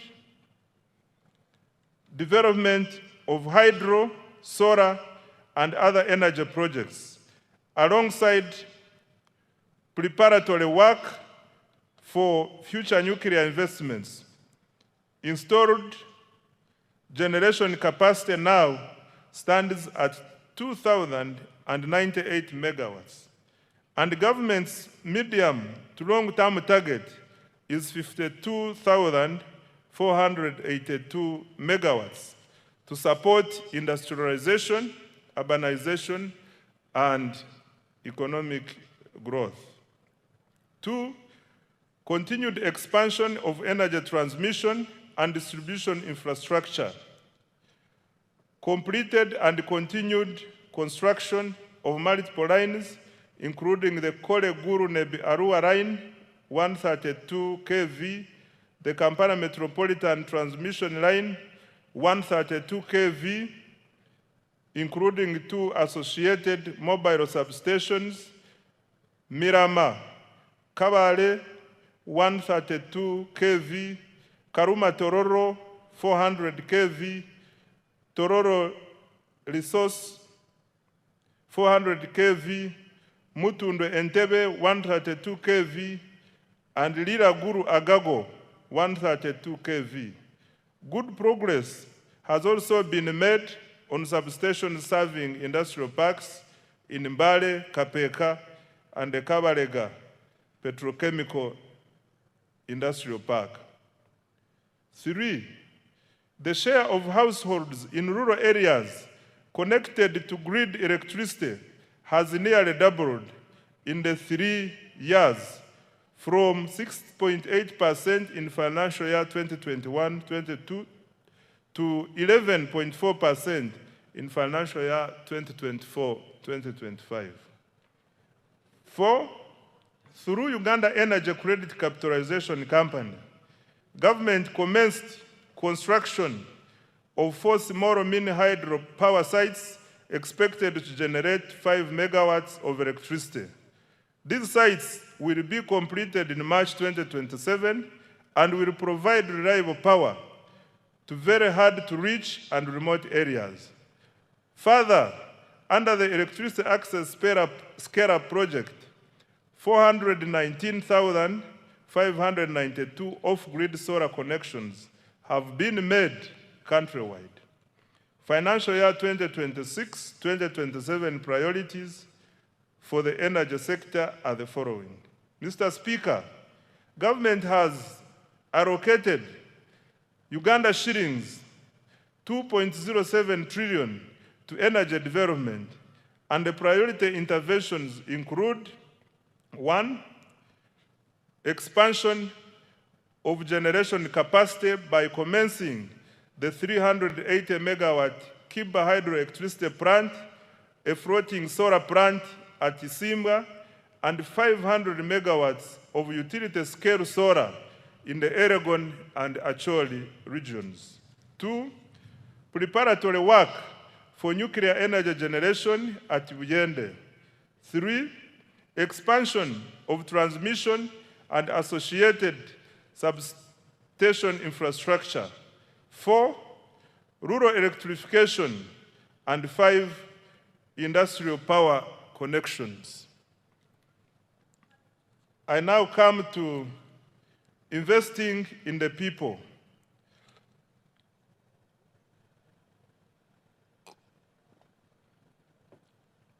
Mr. Speaker, economic transformation is ultimately about people. A healthy, educated, skilled, and productive population is indispensable for sustained growth and shared prosperity. That is why government continues to allocate a large share of the discretionary budget to human capital development, i.e. health, education, water and sanitation, and social protection. During financial year 2025-2026, the following milestones were achieved. Under health, Mr. Speaker, government sustained its policy of progressively increasing investment in essential medicines and health supplies.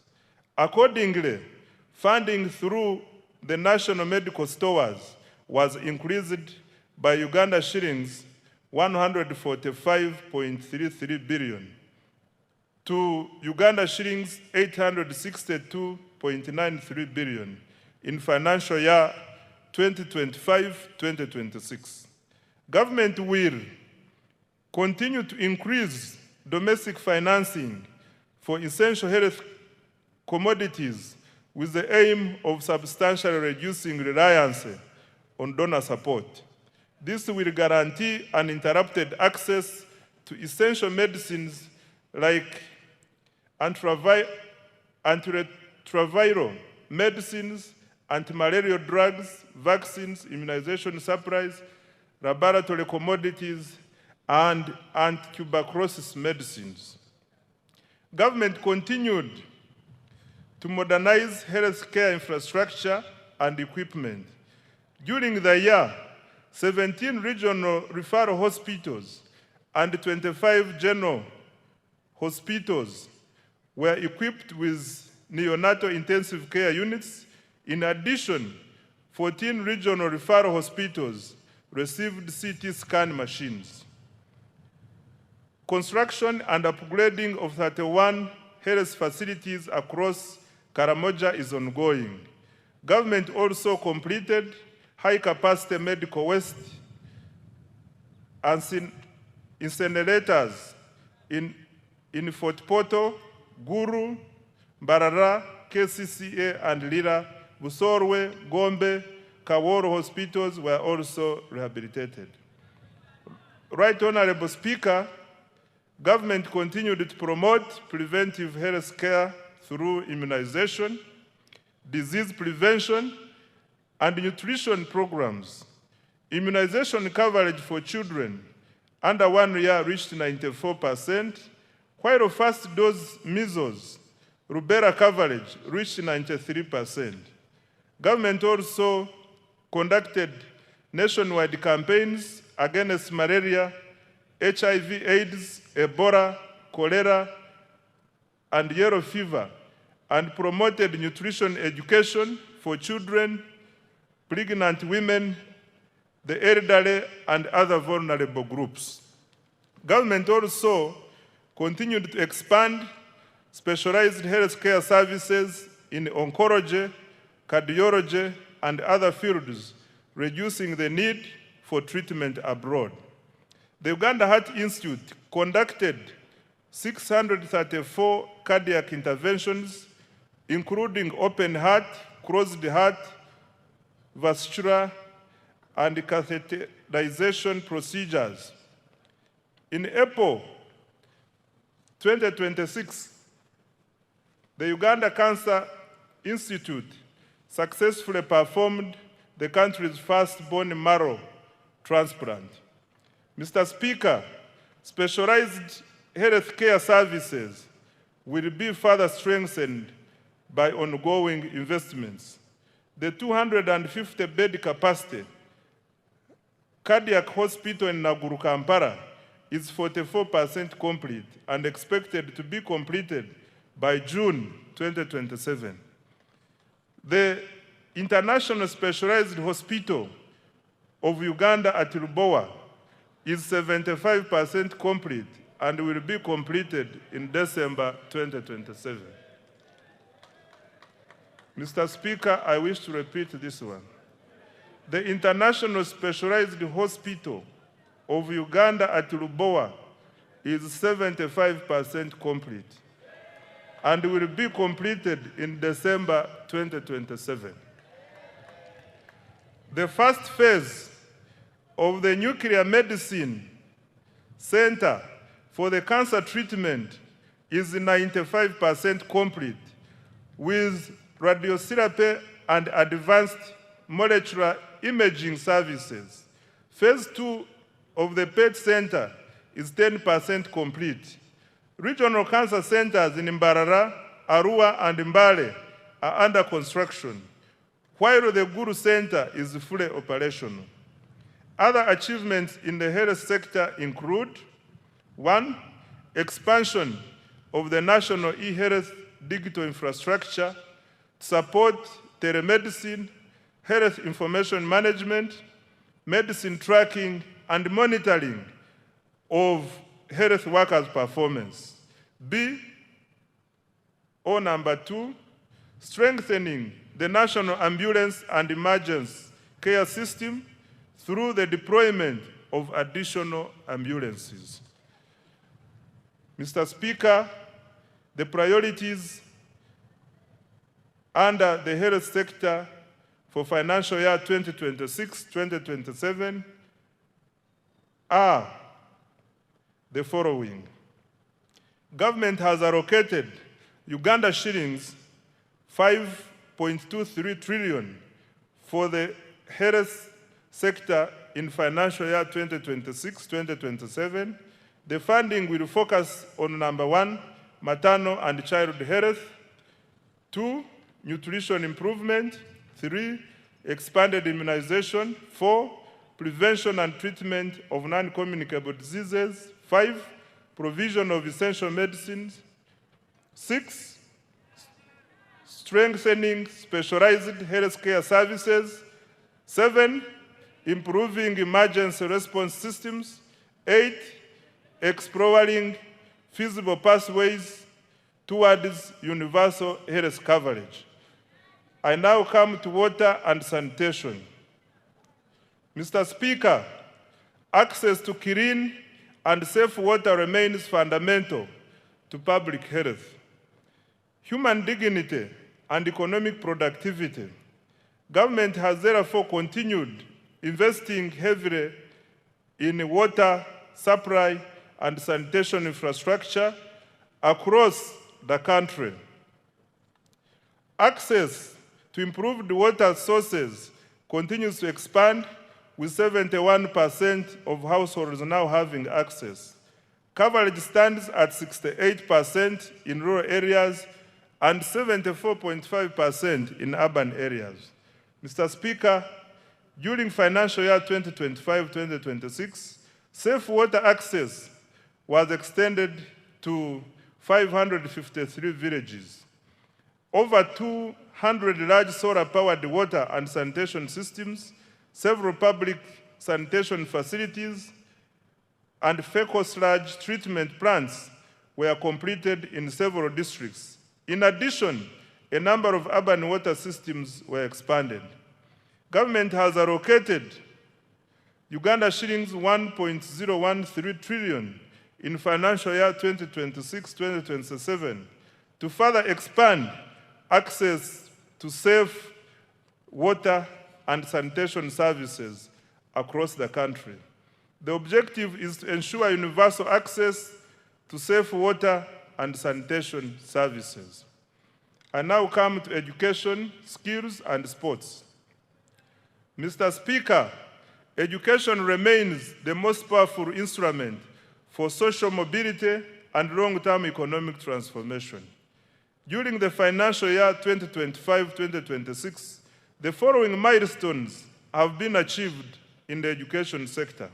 1, in order to expand access to education, government continued financing universal primary education, UPE, and universal secondary education, USE. Approximately 9.52 million learners benefited from UPE, while about 995,116 learners benefited from universal secondary education and universal post-O-level education and training. 2, government completed construction of 90 additional seed secondary schools, expanded 54 existing schools, and operationalized 259 seed schools. 3, in preparation for AFCON 2027, Hoima Stadium has been completed, upgrades to Nambole Stadium are progressing well, and other required tournament facilities remain on schedule. Further construction of Akibwa Stadium is on schedule. Number 4, government has intensified investment in STEM, technical and vocational education, industry-linked skills development, and digital literacy. In financial year 2026-2027, priorities for education, skills, and sports, Mr. Speaker, are the following. Next year, government has allocated Uganda shillings 6.66 trillion to further improve education of Ugandans. Priorities will include: number 1, access to quality UPE and USE. Number 2, strengthening STEM and vocational education. 3, improving teacher welfare and training with emphasis on pre-primary teachers. 4, curriculum reform. 5, strengthening public universities and research institutions. And 6, completing critical sports infrastructure for AFCON 2027. Mr. Speaker, beginning financial year 2026-2027, an additional Uganda shillings 568.65 billion has been allocated to enhance salaries for primary school teachers and arts teachers in secondary schools and BTVET institutions. I now come to social protection and inclusive development. Mr. Speaker, the NRM government has over the years ensured economic growth is inclusive. Government continues implementing targeted programs aimed at supporting vulnerable groups and expanding economic participation. The following are some of the achievements. 1, government has continued to support older persons through the Social Assistance Grant for Empowerment SAGE, which has cumulatively reached 489,673 beneficiaries, with a total of Uganda shillings 836.1 billion. In addition, the Special Enterprise Grant for Older Persons has supported 17,245 older persons with approximately Uganda shillings 13 billion. Number 2, under the National Special Grant for Persons with Disabilities, 72,772 beneficiaries have received Uganda shillings 48.5 billion across 171 local governments. 3, the Youth Livelihood Program has financed 24,859 projects benefiting 275,034 youth at Uganda shillings 195.4 billion, while 57,849 youth have benefited from the Youth Venture Capital Fund. 4, the GROW project has extended Uganda shillings 111.1 billion in loans to 4,889 beneficiaries, while the Women Entrepreneurship Program WEP has cumulatively supported 244,805 women with Uganda shillings 153.5 billion. And 5, government has continued to negotiate bilateral labor agreements to protect workers' rights, promote decent work, and expand overseas employment opportunities for skilled Ugandans. Financial year 2026-2027 priorities for social protection. Mr. Speaker, sir, next financial year, government has allocated Uganda shillings 173.55 billion for social protection, which will focus on 1, expanding economic empowerment programs, 2, strengthening labor standards, 3, supporting youth employment initiatives, 4, promoting women's economic participation, 5, enhancing social protection systems, and 6, establishing a robust labor market information system. Mr. Speaker, overall, Uganda shillings 13.56 trillion has been allocated next financial year to invest directly in the people of Uganda through health, education, social protection, and water and sanitation. This investment reflects government's conviction that people are Uganda's greatest asset. Enabler 4, industrial development and manufacturing. Mr. Speaker, nations achieve prosperity not by exporting raw materials, but by transforming them into high-value products. For this reason, government places high priority on industrial development, manufacturing, and value addition. Mr. Speaker, besides government investment in manufacturing under the ATMs already highlighted, the following milestones have been achieved in this financial year. 1, government continued investing in the development of industrial parks. The aim is to lower investors' establishment and operating costs and drive industrial growth. As a result, the number of formal factories has cumulatively risen from 10,437, of which 6 have cumulatively risen to 10,437, of which 690 are located within industrial parks.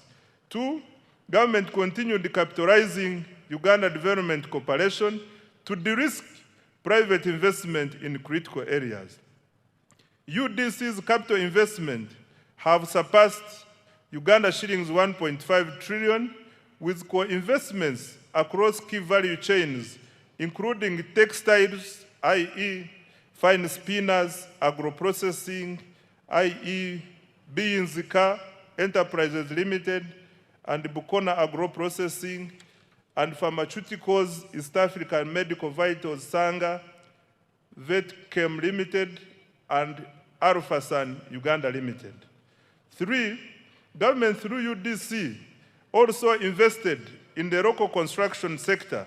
UDC invested in Abubakar Technical Services, the Ugandan firm delivering key national roads, including Busunju Chiboga Hoima, 145 kilometers, and Matugasemuto Kapeka, 41 kilometers, among others. UDC also invested in ETAT's construction company, currently constructing the Bujiri Namutumba Road, 24 kilometers, and the Buwenge Kaliro Road, 48 kilometers, among others. 4, government completed the special economic zone at Entebbe International Airport to promote high-value exports. Several firms, particularly in the fresh produce exports and light manufacturing, are setting up operations. 5, continued expansion of presidential zonal hubs, which are tackling youth unemployment by providing practical industrial and vocational skills. To date, 82,790 youth have been trained, and the number of hubs has grown to 28 nationwide. Mr. President, I thank you so much for this initiative. Financial year 2026-2027 priorities for manufacturing and industrial development. Mr. Speaker, government has allocated Uganda shillings 1.03 trillion to the manufacturing program for financial year 2026-2027. Priority interventions include: 1, additional capitalization of UDC to drive industrial development. 2, industrial infrastructure development, particularly industrial parks, including new fully serviced plug and play parks. 3, value addition to agricultural raw materials and minerals.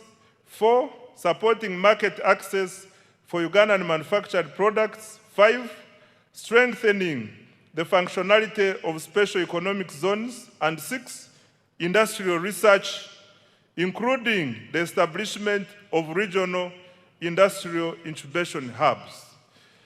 Under market access for wealth creators, Mr. Speaker, wealth creators need access to both domestic and export markets. Expanding the domestic market requires higher household incomes and increased purchasing power to stimulate demand for locally produced goods and services.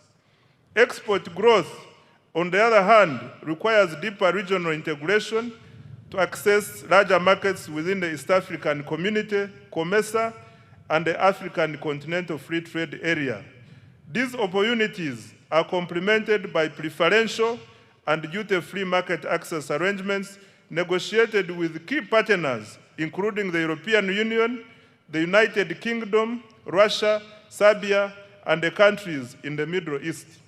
To expand both domestic and export markets, government will continue investing in standards, quality assurance, certification, and market intelligence to enhance the competitiveness of Ugandan products and services.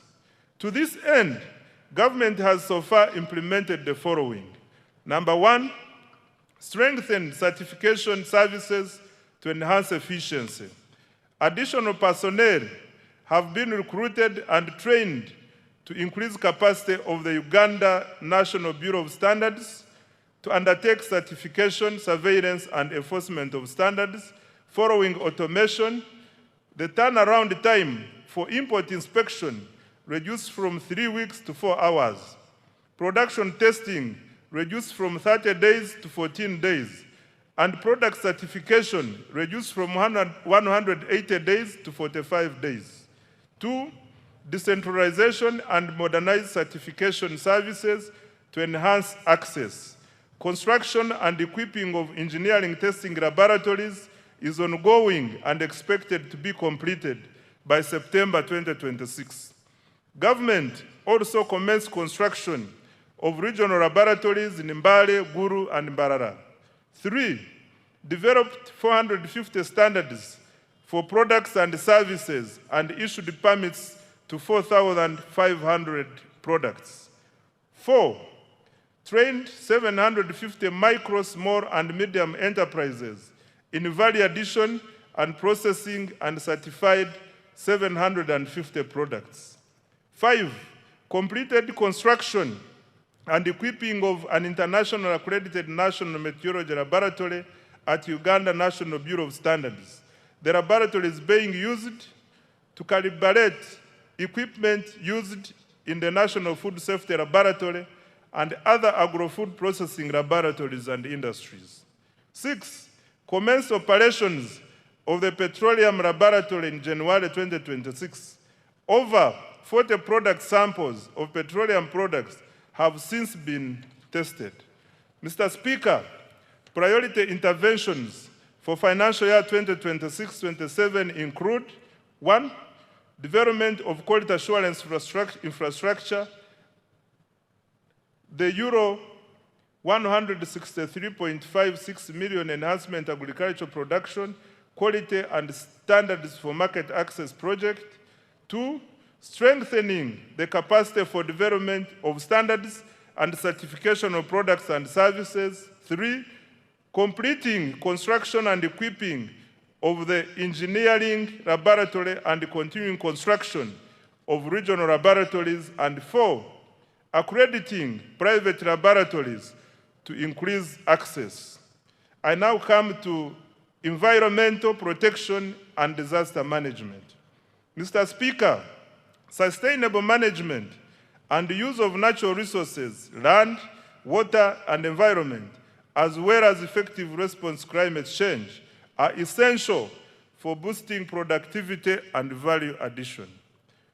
To cushion Ugandans and our economy from climate shocks, government invested Uganda shillings 9.6 billion this financial year in early warning systems, hazard mitigation, and emergency relief items for affected households. Government also invested heavily in water for production facilities to protect our farmers during drought. Mr. Speaker, sir, in order to protect and restore wetlands, government undertook the demarcation of 104 kilometers of wetland boundaries and restored 15,000 hectares of degraded wetlands. A total of 8,319 hectares of graded Central Forest reserves were demarcated alongside 404 kilometers of forest boundaries to enhance the protection and management of forest resources. Mr. Speaker, the safeguard of our environment and adapt to climate change, government has, Mr. Speaker, To safeguard our environment and adapt to climate change, government has allocated Uganda shillings 494.08 billion next financial year.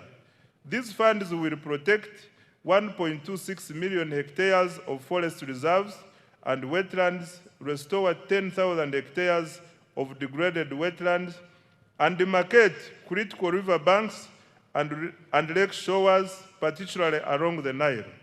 We will also upgrade meteorological services and early warning systems to deliver accurate forecasts for agriculture, aviation, and climate monitoring. In addition, Uganda shillings 361.88 billion has been allocated to the contingency fund to strengthen our national disaster response next financial year. I now come to administration of justice. Mr. Speaker, under the administration of justice program, the following achievements were recorded. 1, expanded access to justice with the proportion of districts having complete justice service points rising from 79% in financial year 2020-2021 to 89%. This was achieved by operationalizing new high court circuits now at 29 and establishing 10 additional magistrates courts now totaling 268, including in the island communities. 2, decentralization of the Court of Appeal is underway in Mbarara and Guru to improve regional access to appellate justice. 3, judicial capacity has been strengthened with the appointment of additional justices of the Court of Appeal, now 20, and High Court, now 88, along with more magistrates to reduce case backlog and serve high-demand areas. 4, resolution of commercial disputes has improved. Between 2023 and 2025, the judiciary disposed of 38,102 commercial and land cases worth Uganda shillings 14.47 trillion, unlocking capital and boosting economic activity and investment. Promotion of alternative dispute resolution has been scaled up, resolving over 8,000 cases in financial year 2025-2026. Alongside nearly 25,000 small claims matters worth Uganda shillings 19.5 billion. 6, mobile courts have been deployed to hard-to-reach and refugee hosting areas, bringing hearings into communities to accelerate case resolution and improved access to justice. In financial year 2026-2027, priorities for administration of justice, Mr. Speaker, are the following. Uganda shillings 665.55 billion has been allocated under this program for financial year 2026-2027 to number 1, expand access to justice and further decentralize appellate services. 2, recruit and deploy judicial officers. 3, reduce case backlog through alternative dispute resolution and mobile courts. 4, digitize courts, case management and e-filing. 5, strengthen prosecution, forensic services and anti-corruption efforts. And 6, upgrade court infrastructure and circuit operations. I now come to legislation and oversight. Mr. Speaker, sir, during financial year 2025-2026, the 11th Parliament held 34 sittings, passed 18 bills, and concluded one petition, passed 29 resolutions, and adopted 22 reports. Most importantly, the turnaround time for enacting legislation has reduced significantly, and I want to congratulate the 11th Parliament upon this achievement. Next financial year, government has allocated Uganda shillings 1.23 trillion to enable Parliament to fulfill its constitutional mandate of legislation, appropriation, oversight, and effective representation. I now come to key implementation reforms. Mr. Speaker, achieving tenfold growth requires more than investment. It requires discipline, it requires accountability, it requires efficiency, and it requires integrity. Government will therefore undertake a comprehensive implementation reform agenda aimed at eliminating waste, corruption, delays, and inefficiency. In this regard, government is implementing a cleanup. This means enforcement of the laws and regulations to ensure institutional effectiveness, leading to improved service delivery and public trust. The specific priorities in the cleanup include: 1, enforcement of budget discipline and accountability. In financial year 2026-2027, going forward, as part of the performance contracts, all accounting officers will sign a budget discipline and accountability charter, which provides for sanctions against breaches of accountability rules in planning, budgeting, and execution of public resources. 2, combating corruption through procurement reforms, digitization, strengthening internal controls and audits, and ensuring transparency to facilitate accountability. 3, continued enforcement of trade order and traffic discipline to promote safe, orderly, and livable cities and urban centers and improve the safety of public transport. 4, strengthening governance, oversight, and performance of state-owned enterprises. 5, strengthening allocative efficiency by prioritizing high-impact investments under the ATMs and the enablers, while eliminating wasteful expenditure. To this end, as guided by His Excellency the President, state-funded celebrations on public holidays will be suspended except functions on religious holidays. Going forward, public holidays will be observed without official ceremonies. 6, centralizing the management of counterpart funding under the Treasury to safeguard funding for priority projects. 7, implement the contributory public service pension fund to attain fiscal sustainability of the management of pension liabilities for government workers. I now come to the financing of the budget for financial year 2026-2027. The financing strategy for financial year 2026-2027. Mr. Speaker, the financing strategy for financial year 2026-2027 seeks to create additional fiscal space to finance government priorities while maintaining debt sustainability.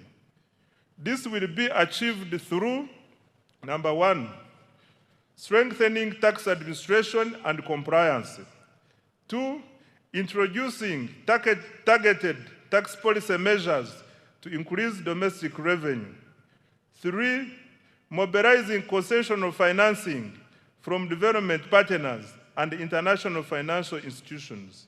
And 4, expanding alternative sources of financing, including public-private sector partnerships, venture capital, innovative instruments such as Sukuk, and listing of commercially viable public enterprises on the stock exchange.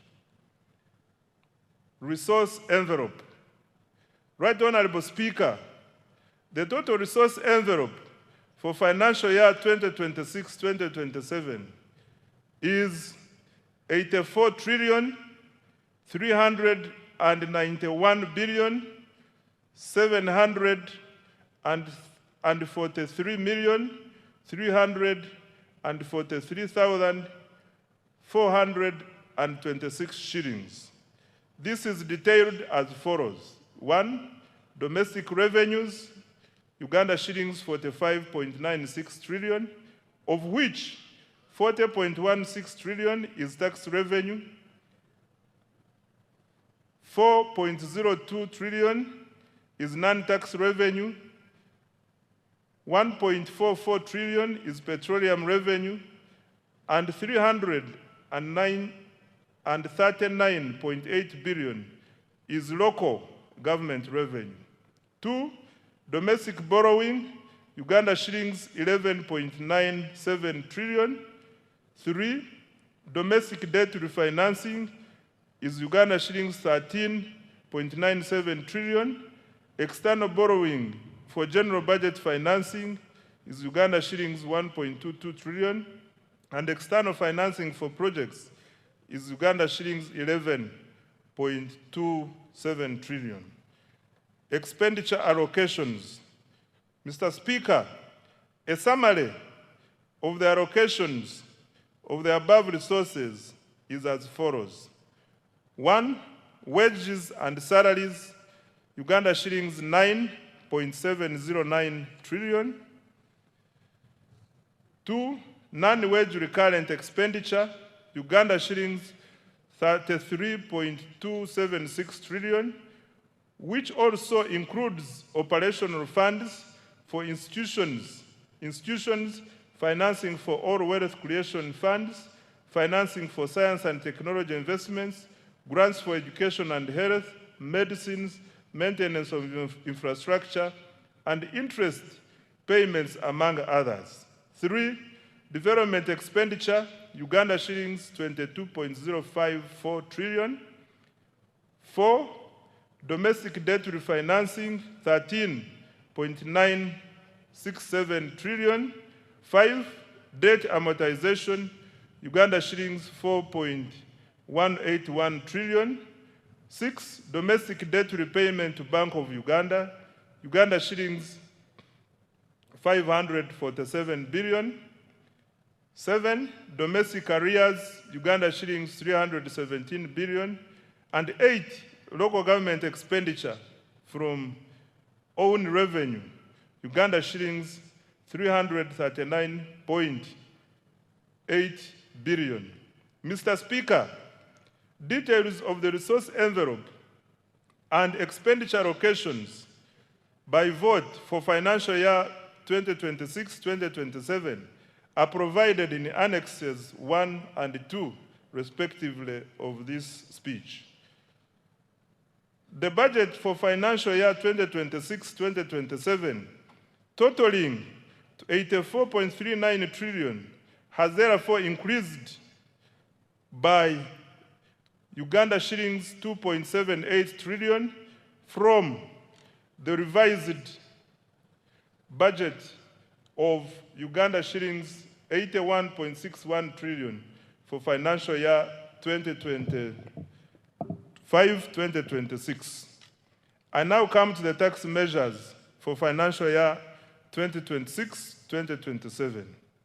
Mr. Speaker, sir, let me now highlight the key tax policy measures as approved by Parliament to support domestic revenue mobilization, investment, job creation, and economic growth. Under income tax, Mr. Speaker, Parliament approved the following income tax measures. 1, extension of income tax exemption for Bujagali Energy Limited until 2032 to support affordable electricity tariffs at an estimated revenue cost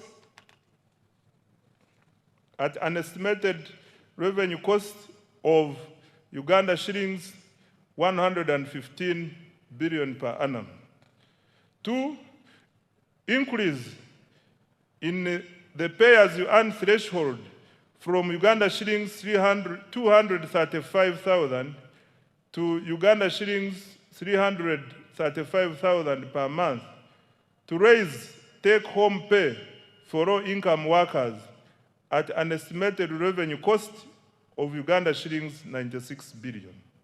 3, introduction of a 5% withholding tax on payment of interest to foreign lending institutions to ensure equitable taxation of interest income. 4, provision for individuals to file and pay rental income tax monthly to improve voluntary compliance and reduce tax arrears. 5, introduction of a tax holiday for developers of hotels and other ultra-luxury tourism facilities investing at least United States dollars 10 million for foreign investors and United States dollars 5 million for Ugandan investors. 6, equalization of tax treatment of Tier 4 financial institutions by allowing deductions for provisioning for bad debts, thereby reducing the cost of capital. Under value-added tax VAT, Mr. Speaker, Parliament approved the following VAT measures.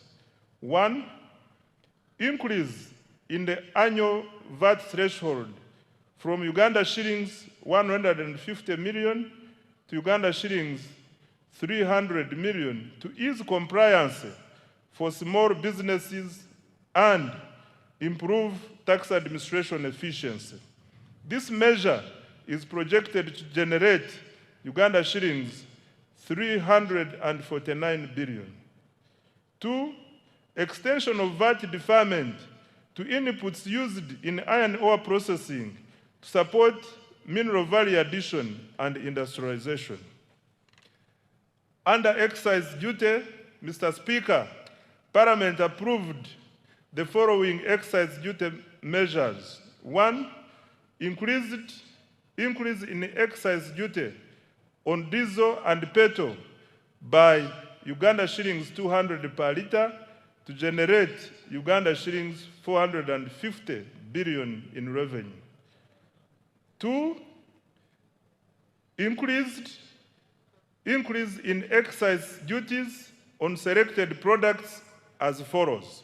1, alcoholic drinks like Uganda Waraji, Black Label, Cognat, and Amarula from Uganda shillings 1,700 to Uganda shillings 3,500 per litre to generate Uganda shillings 85 billion.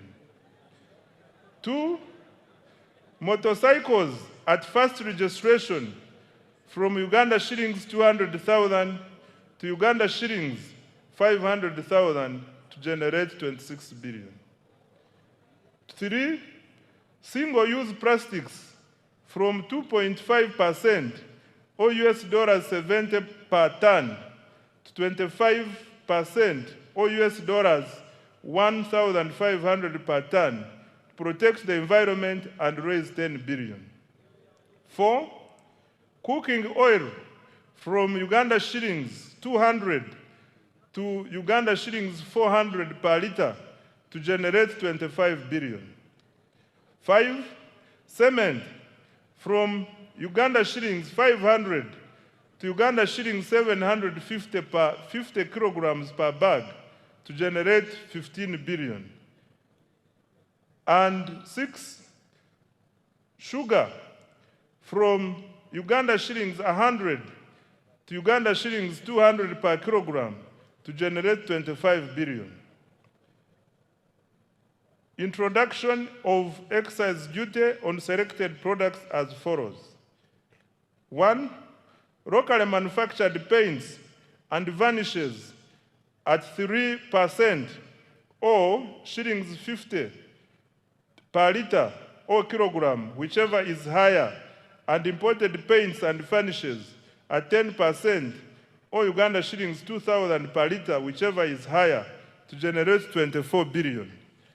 And cooking fat at shillings 500 per litre or kilogram to generate 15 billion.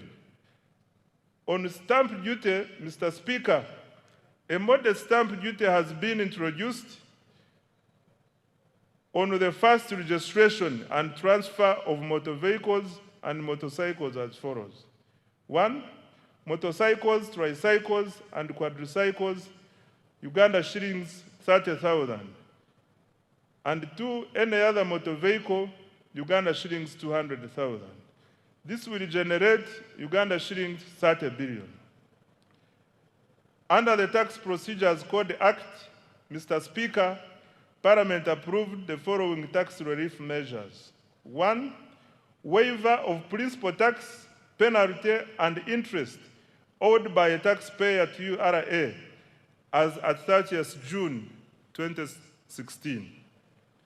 2, extension of the waiver of interest and penalties outstanding as at 30th June 2025, provided the principal tax is paid by 30th June 2027.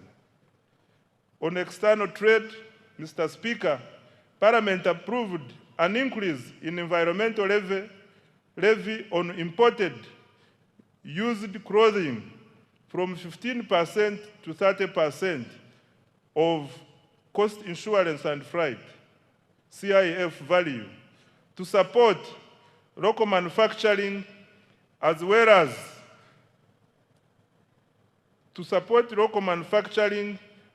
as local manufacturing and generate Uganda shillings 40 billion. Under lotteries and gaming, Mr. Speaker, Parliament approved increase of the tax for betting from 20% to 30% to harmonize taxation across gaming activities and generate Uganda shillings 24 billion. In conclusion, Mr. Speaker, Uganda has become a land of opportunity and promise. Our economy has expanded to United States dollars 69 billion and is projected to grow at a double-digit rates driven by strong export performance, fast oil, and sustained wealth creation interventions.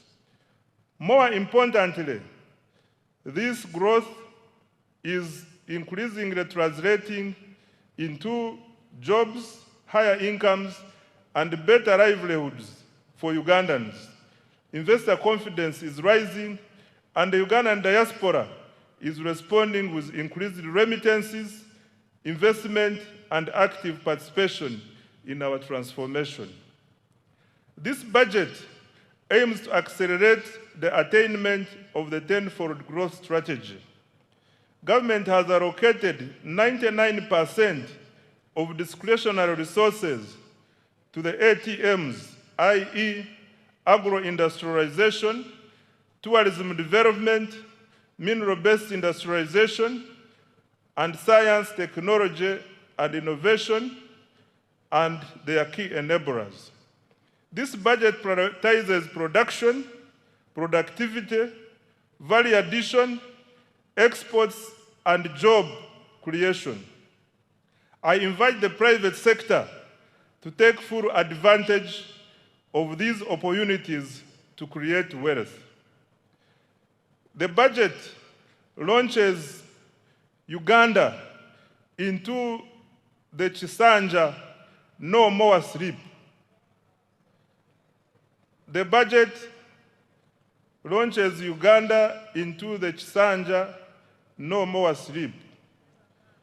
Every Ugandan must actively engage in wealth creation, and every leader must be accountable for transforming households and communities. I want to repeat this. The budget launches Uganda into the Chisanja no more sleep. Every Ugandan must actively engage in wealth creation, and every leader must be accountable for transforming households and communities. The era of planning and debate is over. The era of implementation and results has begun. Our mission is clear: produce more, earn more, export more, and lift every household out of subsistence. I dedicate this budget to all wealth creators, especially the youth whose energy, enterprise, and innovation will drive Uganda's transformation into a $5 billion economy. Right Honorable Speaker, I beg to move.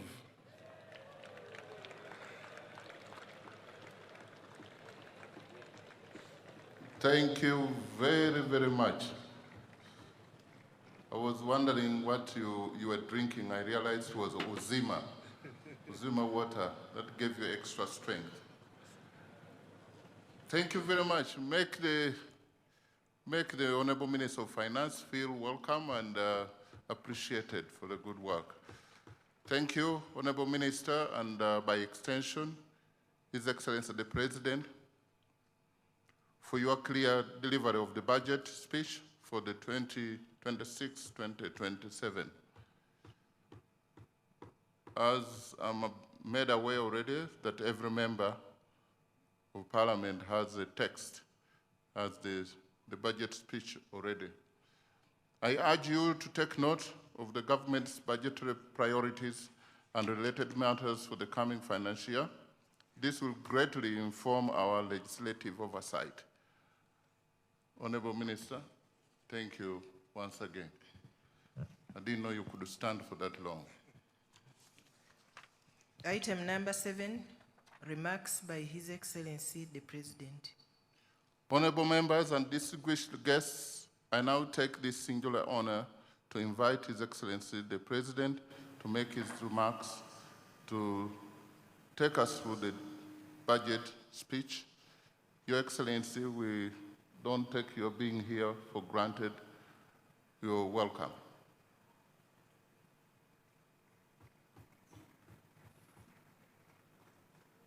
If you really want to stamp your feet, please do it. You have the permission of the chair, of the speaker. Thank you.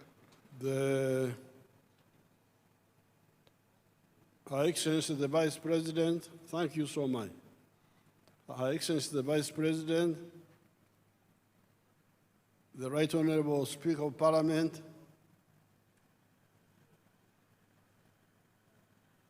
all the other political and state leaders,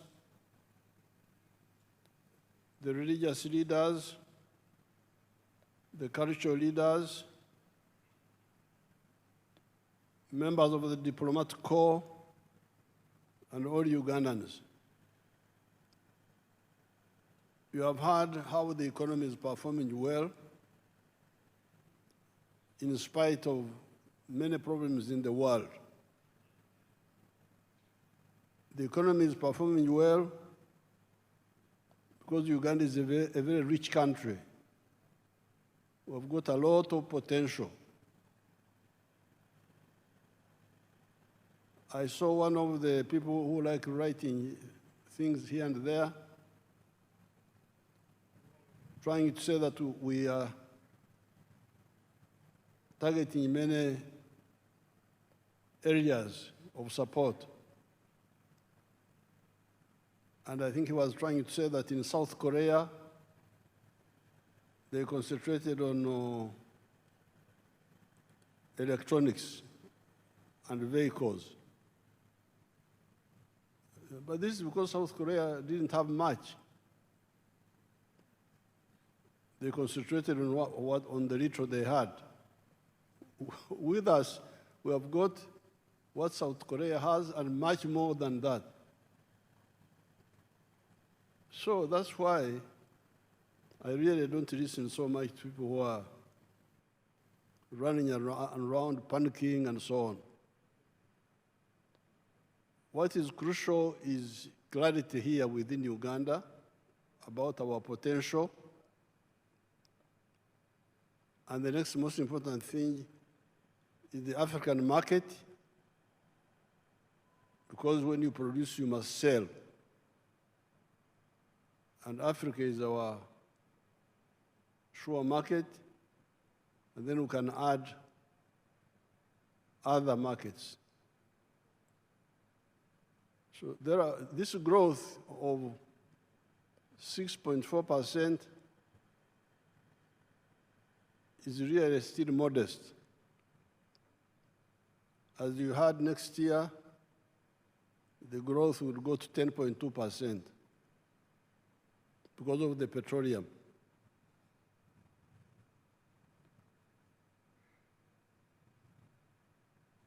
As you heard, the performance is good by world standards.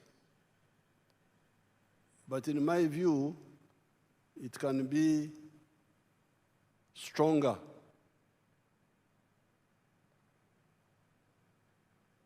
I have been, I'm from the communities of this place, indigenous communities here, and I've been following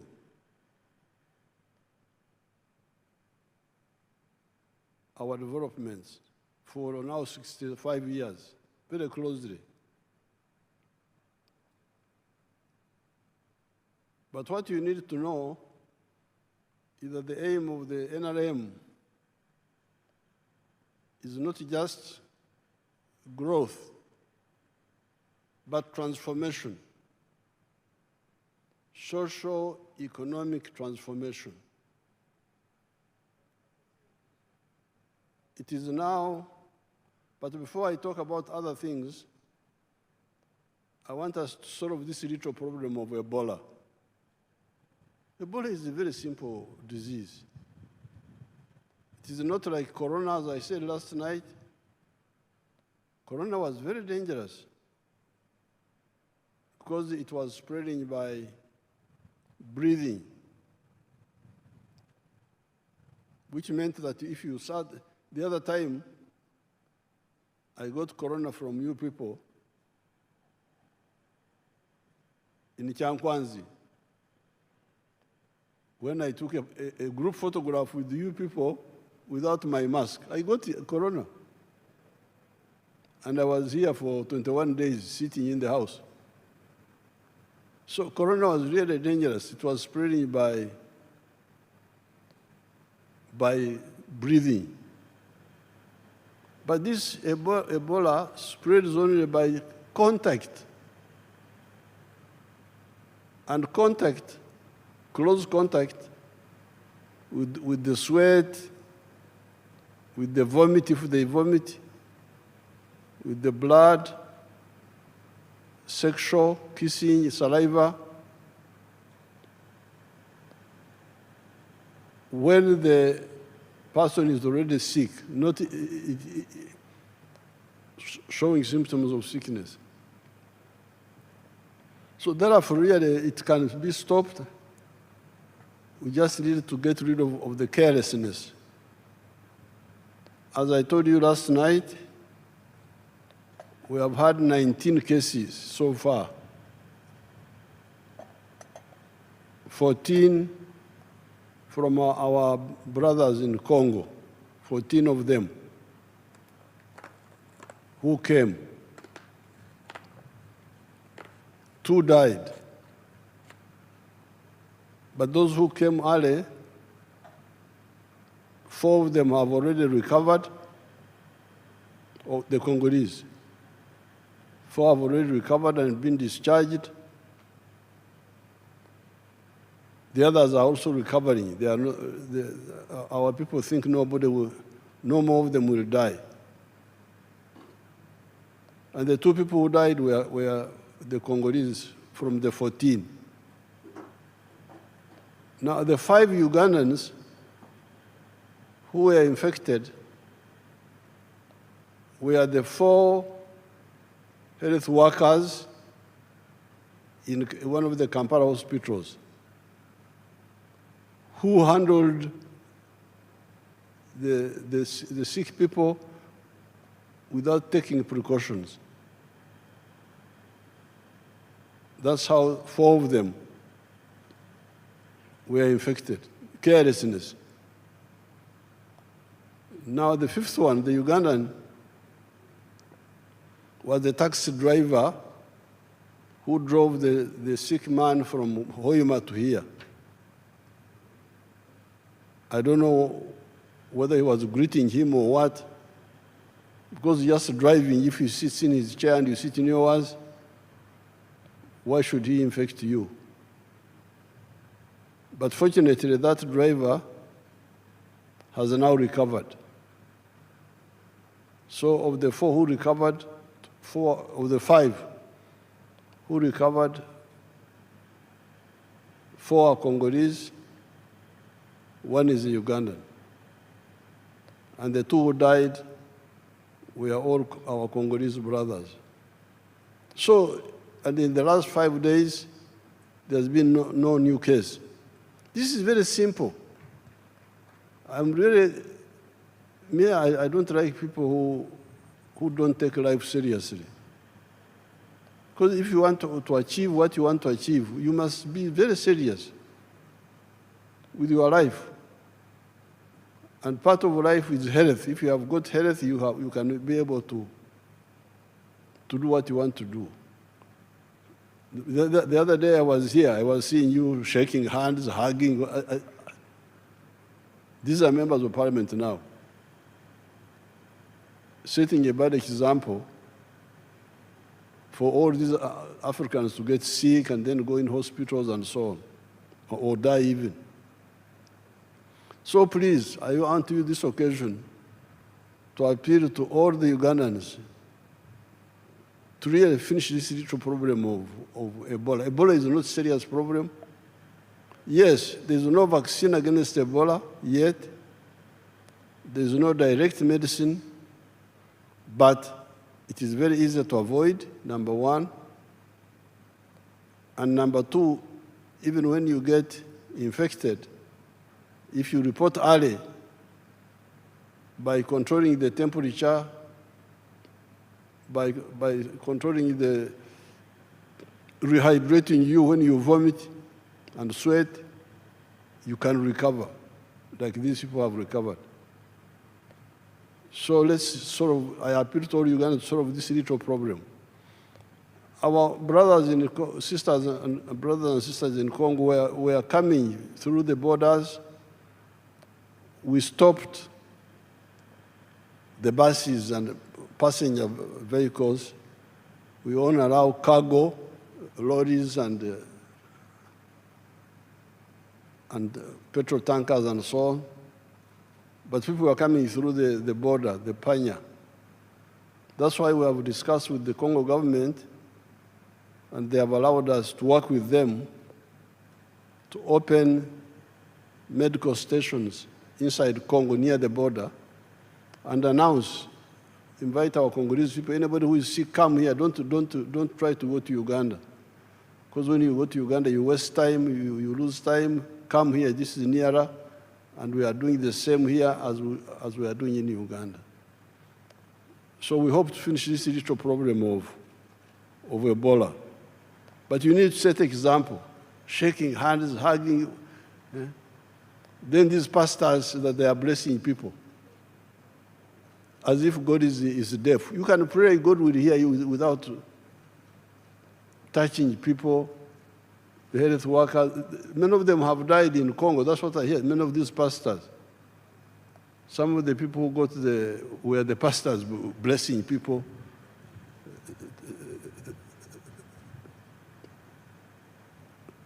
Now, coming to the budget, you need to get the strategic picture clearly. Strategic is when you plan to solve a problem from A to Z, the whole problem. Tactical is how you move from A to B. Now, the strategic aim of the NRM is to transform Ugandans. And I want to put it to you that it has taken a bit too long, although we have done well, but we could have done better. I was counting the years. It is now 132 years since the British came here. 132 years. The British came here in 1894 when they introduced their government here. Europe had started modernization. Capitalism had started. The money economy we are talking about had started. It is now 132 years from 1894. The British were trying to involve our grandparents and our great-grandparents into the money economy, and our parents. By 1962, only 9% of the homesteads were in the money economy. After almost 70 years, only 9% were in the money economy. 91% were still in the Okore Chidachonka. And I can testify because I'm from Ntungamo. Ntungamo, all of us were in the Okore Chidachonka. There was not a single one who was interested in money. I know houses one by one. Now, when we were in the bush, we studied this and we put out our document, 10 points program. And point number 5 was on this very point. Please build an economy which is independent, integrated, self-sustaining, meaning, implying, join the money economy. When we came, we started. But when I checked, in 2013, you can imagine, only 32% of the homesteads had joined the money economy. That's how we involved the UPDF. General Saleh, please come and beg these people to join the money economy. Take seedlings to them, free seedlings. Go and beg them. Kulala, they are asleep. Then Saleh did his best. Now, recently, we have added PDM. But with all this, it's now 67% of the homesteads who are in the money economy with some chibaro. 33% are still refusing to join the money economy. So this is the challenge. That's why we are saying, please, I'm really saying now, no more. We can't go on like this. And this is the work of the leaders. The leaders, the Banyankore say, Amushogomfu, no mwekoreire. The eyes of the dead body are the eyes of the one who's carrying the dead body. If the one who's carrying the dead body falls in the pit, the body also will fall in the pit. I saw this. I'm here. I'm not a story. I am alive. We started with those Banyankore who are very difficult, like the Karamojong, wild really, and we changed them by engaging them.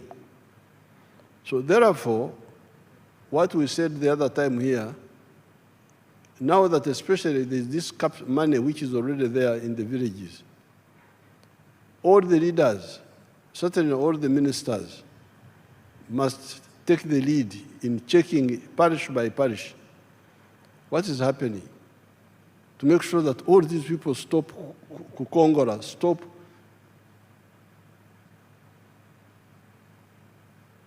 cheating us. We work, they don't work. They are there, but they want services. They want medicine, they want education, they want security, but they don't contribute. They're just sitting there in their homes and not engaging in the money economy. So although we have done very well, this very good performance the minister is talking about is by the 67% now. And all of them, not necessarily with the Chivaro. Some of them do without the Chivaro. But there are 33% who are wako pembeni, they are on the side. Suppose they were also part of this, would be much further. And as the minister Msasi told you, these people joining the money economy is crucial for two reasons. First of all, they get income. They get income, which means that their purchasing power goes up. Part of the problem of the purchasing power being low is because they don't have income.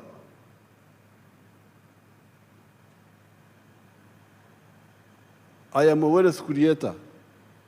I produce milk. But if you look at the figures, the production of milk is now as I was telling you the other day, 5.4 billion liters. But the internal consumption here is only 800 million liters. So that's why you hear we say there's too much milk in Uganda, we must export. But this is an artificial situation. Because with 48 million people, if each one was drinking the milk he's supposed to drink, 210 liters per year, so that you keep mouth in your teeth, you keep your bones, would need 9.6 billion liters of milk. What we are producing now would not be enough. So we are saying there is surplus milk because there is underconsumption. Why is there underconsumption? Because people have no money. They can't buy. The per capita consumption now of milk is now 6 liters. 1/3 of what a human body needs. But this has gone up because in 1986, it was 18 liters. You can imagine. That's why people have no teeth in their mouth, because the teeth have gone out because they don't have enough calcium. So therefore, this budget is no more Kongora. No more Kongora. No, Kongora is when you work and others just lean on the hoe in the village. No more kulala. As you heard, the big budget, part of the budget is on infrastructure, on the roads, the railway, the pipeline, the airports, the waterways, electricity, irrigation. These are all, as the minister was saying, enablers to enable production to be done cost effectively, low cost of doing business in Uganda. Now, then the other challenge is on the service delivery. Again, that's where you, the leaders, must come in. Because medical care, Health Center 3, is in every sub-county. These sub-counties are in Uganda. They are not in Congo, they are not in Kenya, they are here. Why should there be no medicine in the health center maybe that medicine has been stolen, but the member of parliament doesn't know and doesn't follow up. And people are crying. Then you have the government officials, the Gombora chief. That's why the local government must be very, very strict.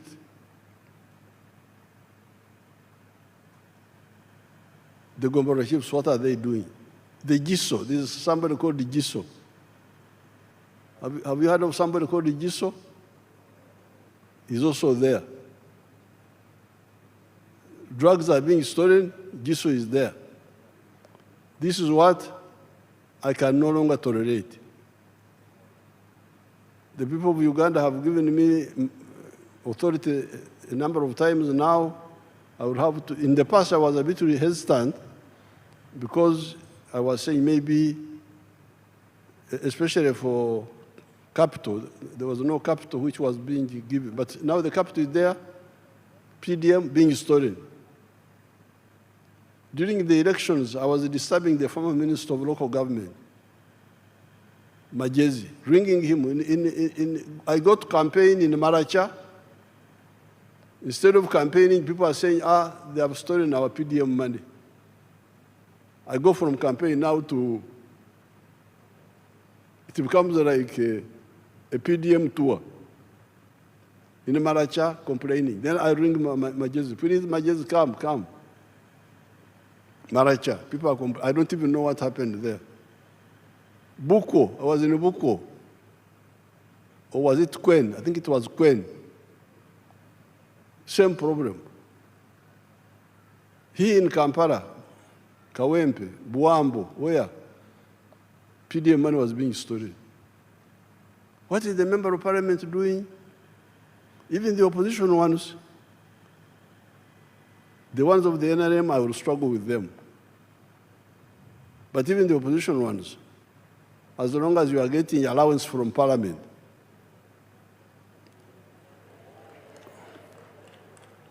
and you don't go to check what is happening, I would ask you, the Attorney General, to see how I can deal with you also.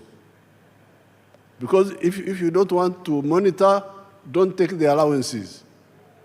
Say so, go to the clerk, but then why should you get a salary in the first place? So it seems I've got a legal basis where to demand performance from both the NRM and also the opposition. As long as you are getting money of the government, you must check. Because some of the opposition say they do it maliciously. Let the programs not work so that the NRM is blamed. That's not good enough for you. Because these programs are not for NRM, they are for your own people. So therefore, this service delivery, the drugs in the health centers, the justice, corruption, security, law and order, the infrastructure of leadership is there. Member of parliament for every constituency, LC3 for every sub-county, those are paid. The ones who are not paid, I don't blame them so much. The LC2 is not paid, so I don't have to blame him. But the LC3, the member of parliament, the councillor, these are all paid people. They must monitor, and then the government people must monitor. And local government must monitor them, the chief administrative officer. That's why I put in local government some people that people have been saying they are cantankerous, quarrelsome, like Barugahara and Namere. Namere is famous for quarreling, so you go and quarrel with them.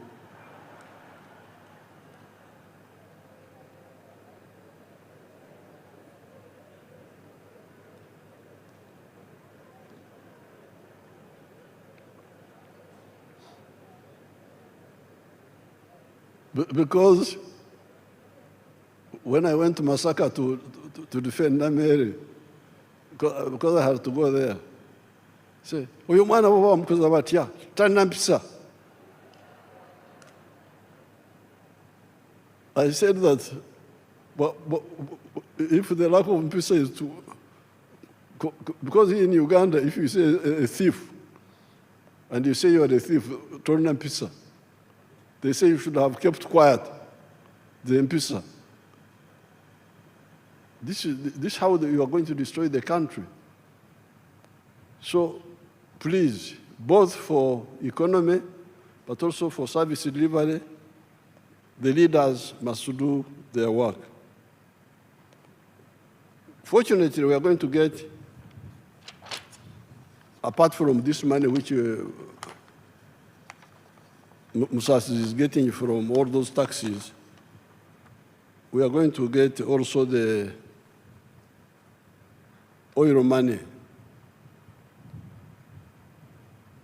The government will be getting an extra $1.5 billion per year as its share of the government money. Now, I'll discuss with you how to save this money, first of all, to create a sovereign fund so that it can earn money, because that's how some countries like Norway have used their money very well. Instead of using it to buy perfumes and so on,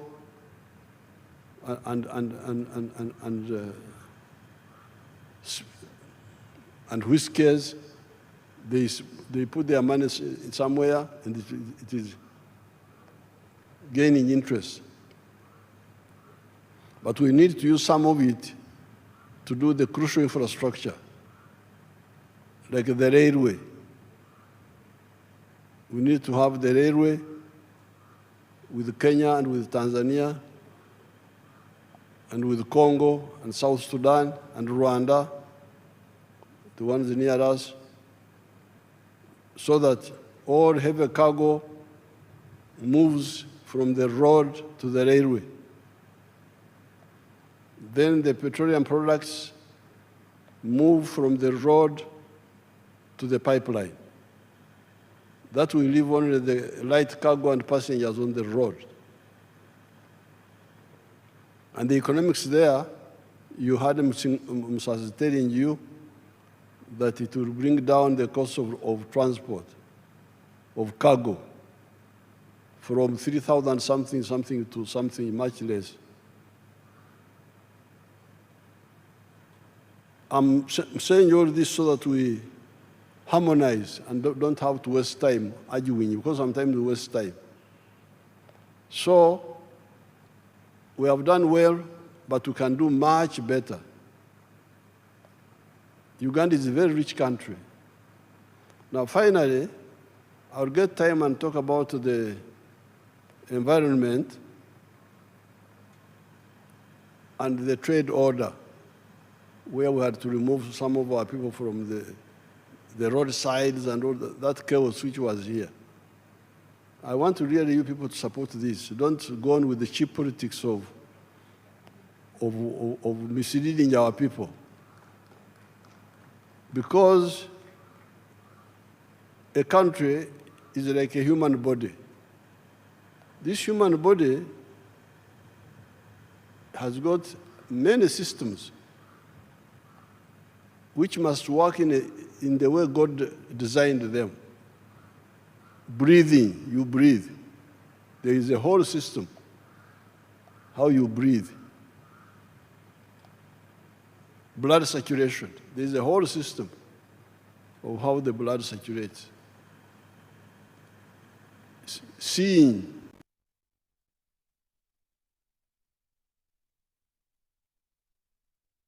hearing, there is a whole system of how you hear. Each system is separate but coordinated by the command post, the brain. Eating, the whole system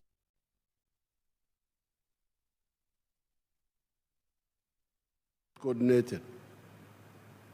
Now you cannot say that because I want to eat, I put the food in the ear. I put food in the ear that I want to put food in the ear. Or in the nose. No, the nose is not for food. Sometimes when you're in the hospital in a bad situation, they can pass for sometimes some of the food through the nose. But you can't stay like that for long. Food must be through the mouth and the throat and the stomach. The nose is for breathing. The ears are for hearing. This is how the country is. The road is for vehicles, and the sidewalks are for passengers. Can't you see that? The road is for vehicles and motorcycles. The sidewalks are for passengers. The market, if you want to sell, you sell in a shop or a market or a supermarket. But you now say, no, I want to sell on the roadside. Really, this is not for that. This is for walking. Then you get people supporting that they are politicians. Really sickening. The swamp is for water. Swamp is for water. It is not for Amayuni, not for Rumonde, not for Marukwang, no. It is for water. It's for water. And that swamp is a savior. We are here, we have been here for 4.5 million years.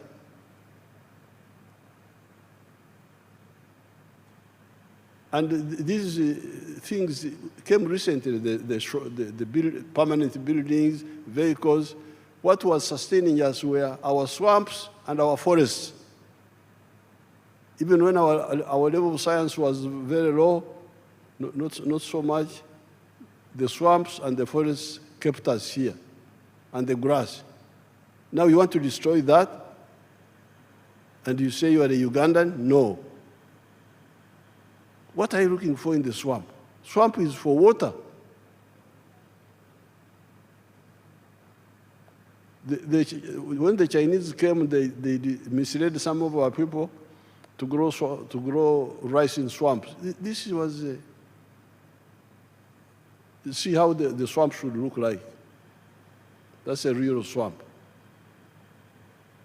Papyrus, water, that's how it looks like, the way God created it. And we can use it like that. So therefore, this turning upside down, wanting to eat through the ear, through the nose, not through the mouth. You put food in your eye that you are eating. This is suicide. Even this Ebola you are talking about, why didn't we have Ebola in the past? I had never heard of Ebola. We had other diseases, but we have never had, historically, I've never had, except recently. And I think it is because people are invading the habitats, part of the problem, the habitats of these animals in the forest. Show them the picture of Nabanja, how Nabanja was saving Bugoma forest. They showed it a bit here. See how criminal these people are, the ones you are defending. Bugoma forest. They were showing it here, to put it back again. You see what damage they have done. That is, you see these criminals now. Look at the trees they are destroying. These are the people you are defending. What good are these? Whose interests are they serving? These are enemies of Uganda. But I will get time and write something on that. So for now, please let all the political leaders take the lead in getting our 33% of the people who are outside the money economy to join the money economy, do so with the Chibaro, then we deal with the others, value addition and so on, like the minister was saying. I thank you and I wish you good luck.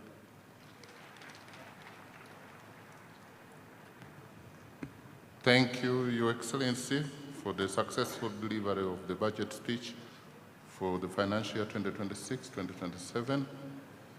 On behalf of Parliament, I pledge our commitment to effectively apply our mandate to realize all your progressive intentions for our beloved country and its gallant citizens. Adjournment.